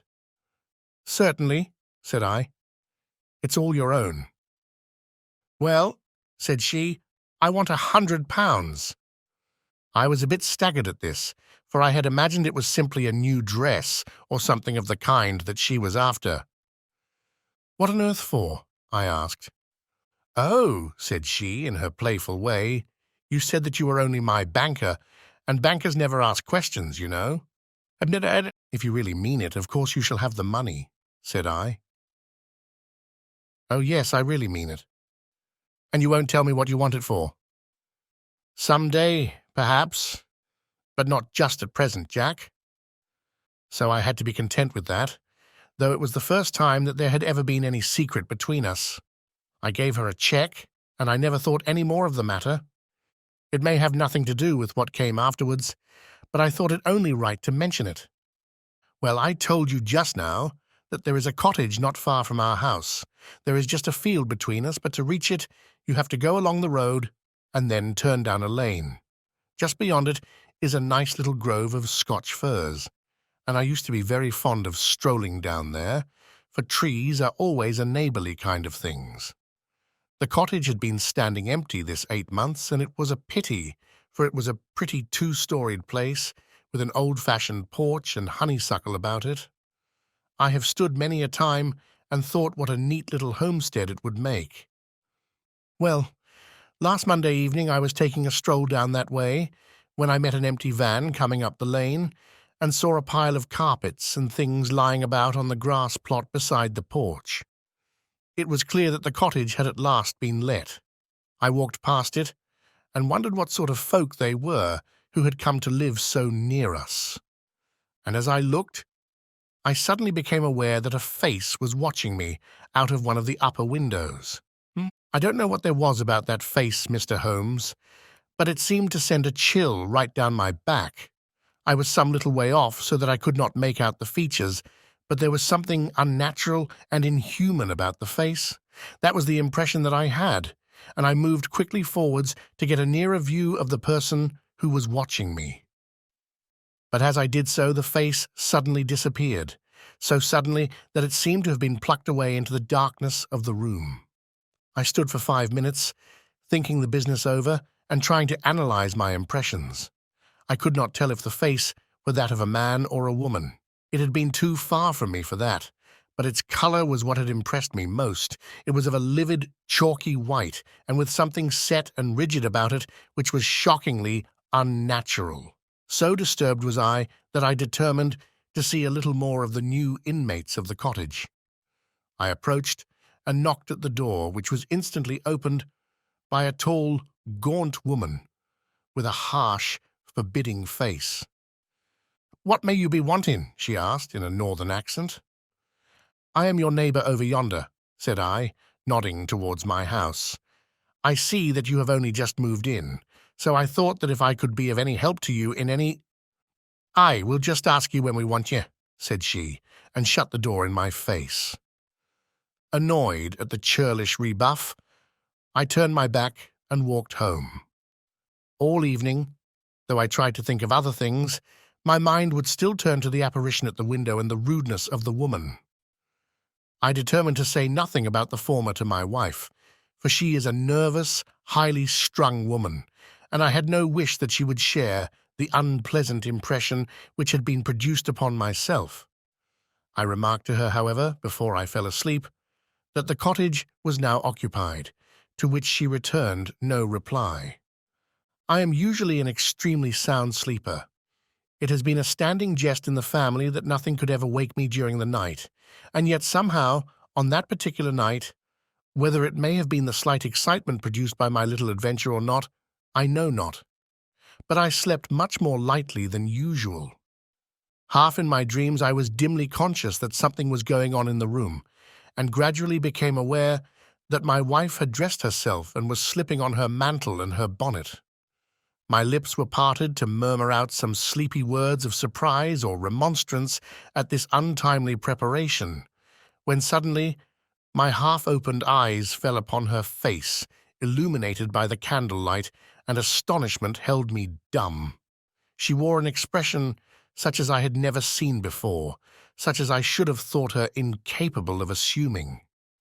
She was deadly pale and breathing fast, glancing furtively towards the bed as she fastened her mantle to see if she had disturbed me. Then, thinking that I was still asleep, she slipped noiselessly from the room, and an instant later I heard a sharp creaking, which could only come from the hinges of the front door. I sat up in bed and rapped my knuckles against the rail to make certain that I was truly awake. Then I took my watch from under the pillow. It was 3 in the morning. What on this earth could my wife be doing out on the country road at 3 in the morning? I had sat for about 20 minutes turning the thing over in my mind and trying to find some possible explanation. The more I thought, the more extraordinary and inexplicable did it appear. I was still puzzling over it when I heard the door gently close again and her footsteps coming up the stairs. "Where in the world have you been, Effie?" I asked as she entered.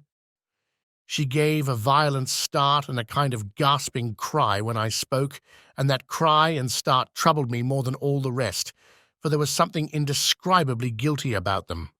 My wife had always been a woman of a frank, open nature, and it gave me a chill to see her slinking into her own room and crying out and wincing when her own husband spoke to her. "You awake, Jack?" she cried, with a nervous laugh. "Why, I thought that nothing could awake you." "Where have you been?" I asked more sternly. "I don't wonder that you are surprised," said she, and I could see that her fingers were trembling as she undid the fastenings of her mantle. "Why, I never remember having done such a thing in my life before. The fact is that I felt as though I were choking and had a perfect longing for a breath of fresh air. I really think that I should have fainted if I had not gone out. I stood at the door for a few minutes, and now I am quite myself again." All the time that she was telling me this story, she never once looked in my direction, and her voice was quite unlike her usual tones.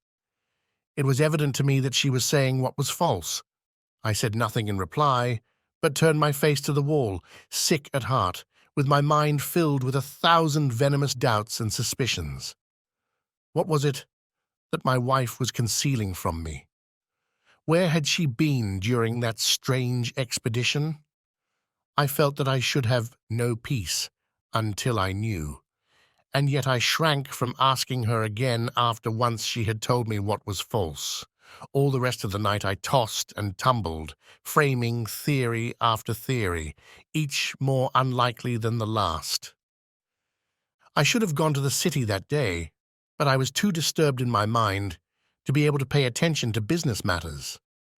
My wife seemed to be as upset as myself, and I could see from the little questioning glances which she kept shooting at me that she understood that I disbelieved her statement and that she was at her wits' end what to do. We hardly exchanged a word during breakfast, and immediately afterwards I went out for a walk, that I might think the matter out in the fresh morning air. I went as far as the Crystal Palace, spent an hour in the grounds, and was back in Norbury by 1 o'clock. It happened that my way took me past the cottage, and I stopped for an instant to look at the windows and to see if I could catch a glimpse of the strange face which had looked out at me on the day before. As I stood there, Imagine my surprise, Mr. Holmes, when the door suddenly opened and my wife walked out. I was struck dumb with astonishment at the sight of her, but my emotions were nothing to those which showed themselves upon her face when our eyes met. She seemed for an instant to wish to shrink back inside the house again. And then, seeing how useless all concealment must be, she came forward with a very white face and frightened eyes which belied the smile upon her lips. "Ah, Jack," she said, "I've just been in to see if I can be of any assistance to our new neighbours. Why do you look at me like that, Jack? You are not angry with me?" "So," said I, "this is where you went during the night." "What do you mean?" she cried. "You came here, I am sure of it. Who are these people that you should visit them at such an hour?" "I have not been here before." "How can you tell me what you know is false?" I cried. "Your very voice changes as you speak. When have I ever had a secret from you? I shall enter that cottage, and I shall probe the matter to the bottom." "No, no, Jack, for God's sake," she gasped, in uncontrollable emotion. Then, as I approached the door, she seized my sleeve and pulled me back with convulsive strength. "I implore you not to do this, Jack," she cried. "I swear that I will tell you everything some day, but nothing but misery can come of it if you enter that cottage." Then, as I tried to shake her off, she clung to me in a frenzy of entreaty.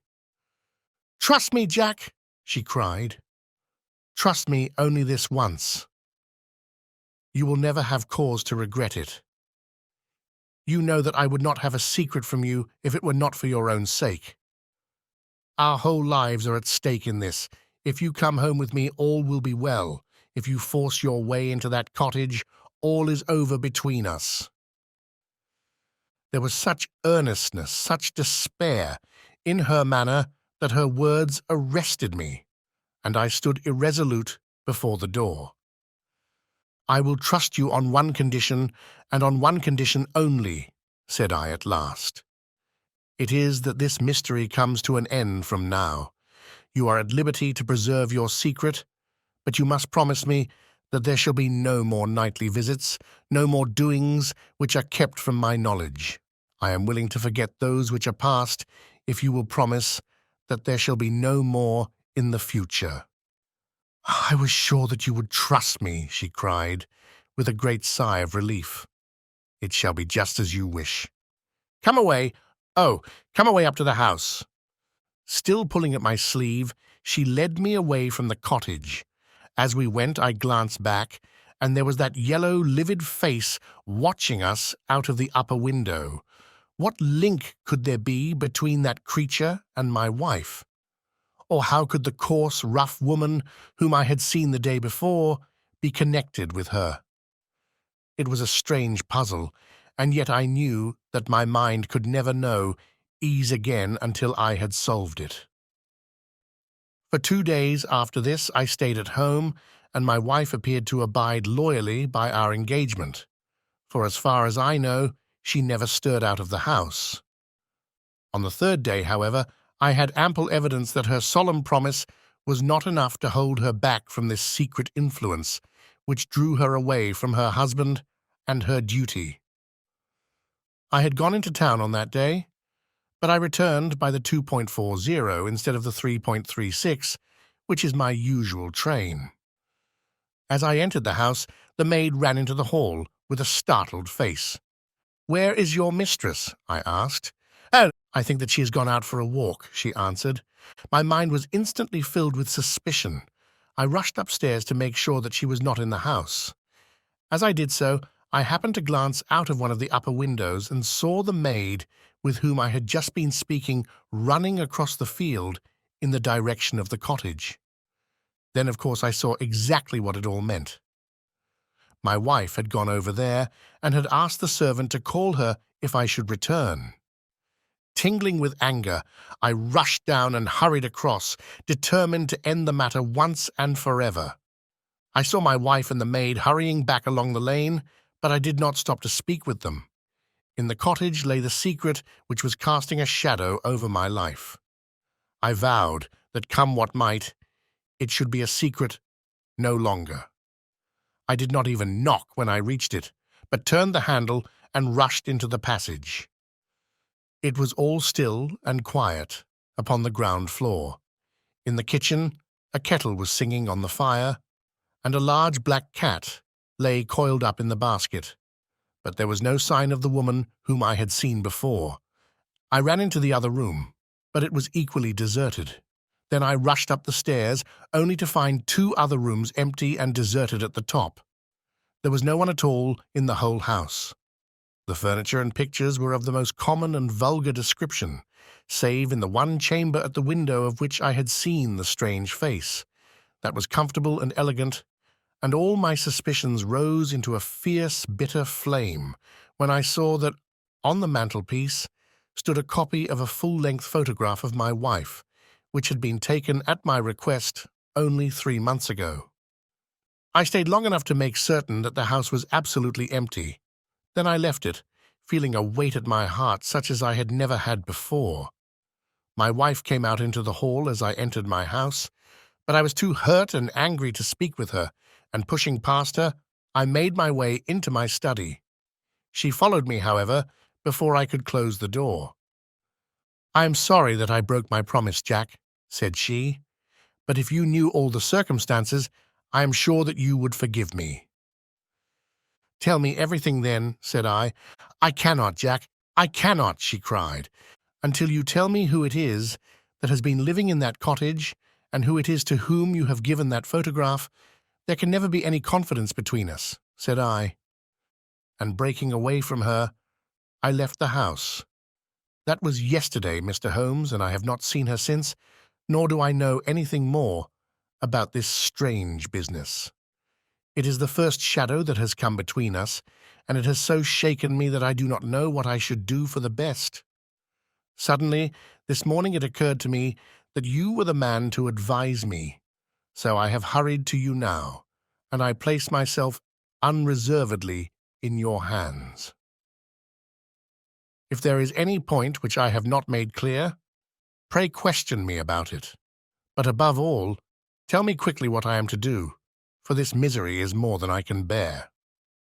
Holmes and I had listened with the utmost interest to this extraordinary statement, which had been delivered in the jerky, broken fashion of a man who is under the influence of extreme emotions. My companion sat silent for some time, with his chin upon his hand, lost in thought. "Tell me," said he at last, "could you swear that this was a man's face which you saw at the window?" "Each time that I saw it, I was some distance away from it, so that it is impossible for me to say." "You appear, however, to have been disagreeably impressed by it. It seemed to be of an unnatural color, and to have a strange rigidity about the features. When I approached, it vanished with a jerk." "How long is it since your wife asked you for £100? "Nearly 2 months." "Have you ever seen a photograph of her first husband?" "No. There was a great fire at Atlanta very shortly after his death, and all her papers were destroyed." "And yet she had a certificate of death. You say that you saw it." "Yes. She got a duplicate after the fire." "Did you ever meet anyone who knew her in America?" "No." "Did she ever talk of revisiting the place?" "No." "Or get letters from it?" "No." "Thank you. I should like to think over the matter a little now. If the cottage is now permanently deserted, we may have some difficulty. If, on the other hand, as I fancy is more likely, the inmates were warned of your coming and left before you entered yesterday, then they may be back now, and we should clear it all up easily. Let me advise you, then, to return to Norbury and to examine the windows of the cottage again. If you have reason to believe that it is inhabited, do not force your way in, but send a wire to my friend and me. We shall be with you within an hour of receiving it, and we shall then very soon get to the bottom of the business. And if it is still empty, in that case, I shall come out tomorrow and talk it over with you. Goodbye, and above all, do not fret until you know that you really have a cause for it. "I'm afraid that this is a bad business, Watson," said my companion, as he returned after accompanying Mr. Grant Munro to the door. "What do you make of it?" "It had an ugly sound," I answered. "Yes, there's blackmail in it, or I am much mistaken." "And who is the blackmailer?"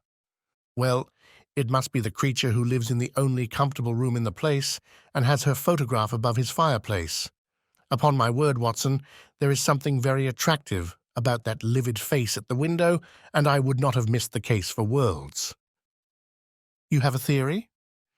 "Yes, a provisional one, but I shall be surprised if it does not turn out to be correct. This woman's first husband is in that cottage." "Why do you think so?" "How else can we explain her frenzied anxiety that her second one should not enter it? The facts as I read them are something like this. This woman was married in America. Her husband developed some hateful qualities, or shall we say that he contracted some loathsome disease and became a leper or an imbecile. She flies from him at last, returns to England, changes her name, and starts her life, as she thinks, afresh. She has been married 3 years and believes that her position is quite secure, having shown her husband the death certificate of some man whose name she has assumed, when suddenly her whereabouts is discovered by her first husband, or we may suppose by some unscrupulous woman who has attached herself to the invalid. They write to the wife and threaten to come and expose her. She asks for £100 and endeavours to buy them off. They come in spite of it, and when the husband mentions casually to the wife that there are newcomers in the cottage, she knows in some way that they are her pursuers. She waits until her husband is asleep, and then she rushes down to endeavour to persuade them to leave her in peace. Having no success, she goes again next morning, and her husband meets her, as he has told us, as she comes out. She promises him then not to go there again. But 2 days afterwards, the hope of getting rid of those dreadful neighbours was too strong for her, and she made another attempt, taking down with her the photograph which had probably been demanded from her. In the midst of this interview, the maid rushed in to say that the master had come home, on which the wife, knowing that he would come straight down to the cottage, hurried the inmates out at the back door, into the grove of fir trees, probably, which was mentioned as standing near. In this way he found the place deserted. I shall be very much surprised, however, if it is still so when he reconnoitres it this evening. What do you think of my theory?" "It is all surmise. But at least it covers all the facts. When new facts come to our knowledge, which cannot be covered by it, it will be time enough to reconsider it. We can do nothing more until we have a message from our friend at Norbury." But we had not a very long time to wait for that. It came just as we had finished our tea. "The cottage is still tenanted," it said. "Have seen the face again at the window. Will meet the 7 o'clock train, and will take no steps until you arrive." He was waiting on the platform when we stepped out, and we could see in the light of the station lamps that he was very pale and quivering with agitation. "They are still there, Mr. Holmes," said he, laying his hand hard upon my friend's sleeve. "I saw lights in the cottage as I came down. We shall settle it now, once and for all." "What is your plan, then?" asked Holmes as he walked down the dark, tree-lined road. "I am going to force my way in and see for myself who is in the house. I wish you both to be there as witnesses." "You are quite determined to do this in spite of your wife's warning that it is better that you should not solve the mystery?" "Yes, I am determined." "Well, I think that you are in the right. Any truth is better than indefinite doubt. We had better go up at once. Of course, legally, we are putting ourselves hopelessly in the wrong, but I think that it is worth it." It was a very dark night, and a thin rain began to fall as we turned from the high road into a narrow lane, deeply rutted, with hedges on either side. Mr. Grant Munro pushed impatiently forward, however, and we stumbled after him as best we could. "There are the lights of my house," he murmured, pointing to a glimmer among the trees. "And here is the cottage, which I am going to enter." We turned a corner in the lane as he spoke, and there was the building close beside us. A yellow bar, falling across the black foreground, showed that the door was not quite closed, and one window in the upper story was brightly illuminated. As we looked, we saw a dark blur moving across the blind. "There is that creature!" cried Grant Munro. "You can see for yourselves that someone is there. Now follow me, and we shall soon know all." We approached the door, but suddenly a woman appeared out of the shadow and stood in the golden track of the lamplight. I could not see her face in the darkness, but her arms were thrown out in an attitude of entreaty. "For God's sake, don't jack," she cried. "I had a presentiment that you would come this evening. Think better of it, dear. Trust me again, and you will never have cause to regret it." "I have trusted you too long, Effie," he cried sternly. "Leave go of me. I must pass you. My friends and I are going to settle this matter once and forever." He pushed her to one side, and we followed closely after him. As he threw the door open, an old woman ran out in front of him and tried to bar his passage, but he thrust her back, and an instant afterwards we were all upon the stairs.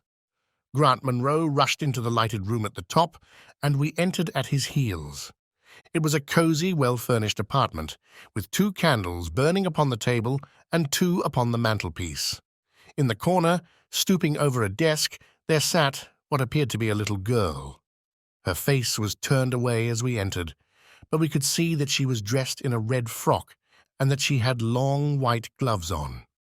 As she whisked round to us, I gave a cry of surprise and horror. The face which she turned towards us was of the strangest livid tint, and the features were absolutely devoid of any expression. An instant later, the mystery was explained. Holmes, with a laugh, passed his hand behind the child's ear, a mask peeled off from her countenance, and there was a little coal-black negress with all her white teeth flashing in amusement at our amazed faces. I burst out laughing, out of sympathy with her merriment, but Grant Munro stood staring, with his hand clutching his throat. "My God!" he cried. "What can be the meaning of this?" "I will tell you the meaning of it," cried the lady, sweeping into the room with a proud, set face. "You have forced me, against my own judgment, to tell you, and now we must both make the best of it. My husband died at Atlanta. My child survived." "Your child?" She drew a large silver locket from her bosom. "You have never seen this open." "I understood that it did not open." She touched a spring, and the front hinged back. There was a portrait within of a man strikingly handsome and intelligent-looking, but bearing unmistakable signs upon his features of his African descent. "That is John Hebron of Atlanta," said the lady, "and a nobler man never walked the earth. I cut myself off from my race in order to wed him, but never once, while he lived, did I for an instant regret it. It was our misfortune that our only child took after his people rather than mine.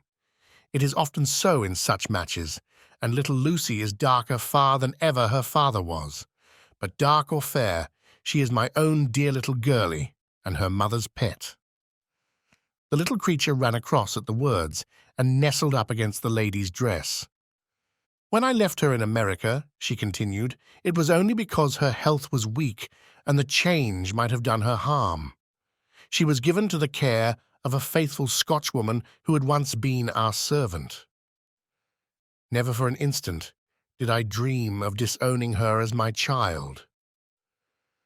But when chance threw you in my way, Jack, and I learned to love you, I feared to tell you about my child. God forgive me, I feared that I should lose you, and I had not the courage to tell you.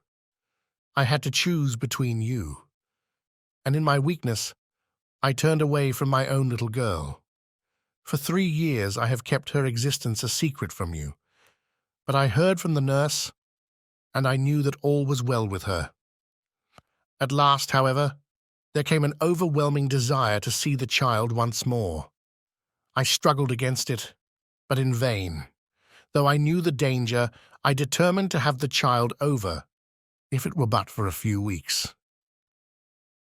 I sent £100 to the nurse, and I gave her instructions about this cottage so that she might come as a neighbour without my appearing to be in any way connected with her. I pushed my precautions so far as to order her to keep the child in the house during the daytime and to cover up her little face and hands so that even those who might see her at the window should not gossip about there being a black child in the neighbourhood. If I had been less cautious, I might have been more wise, but I was half crazy with fear that you should learn the truth. It was you who told me first that the cottage was occupied. I should have waited for the morning, but I could not sleep for excitement, and so at last I slipped out, knowing how difficult it is to awake you. But you saw me go, and that was the beginning of my troubles. Next day you had my secret at your mercy, but you nobly refrained from pursuing your advantage. 3 days later, however, the nurse and child only just escaped from the back door as you rushed in at the front one. And now tonight you at last know all. And I ask you, what is to become of us, my child and me? She clasped her hands and waited for an answer. It was a long 10 minutes before Grant Munro broke the silence, and when his answer came, it was one of which I love to think. He lifted the little child, kissed her, and then, still carrying her, he held his other hand out to his wife and turned towards the door. "We can talk it over more comfortably at home," said he. "I am not a very good man, Effie, but I think that I am a better one than you have given me credit for being." Holmes and I followed them down the lane, and my friend plucked at my sleeve as we came out. "I think," said he, "that we shall be of more use in London than in Norbury." Not another word did he say of the case until late that night, when he was turning away, with his lighted candle for his bedroom.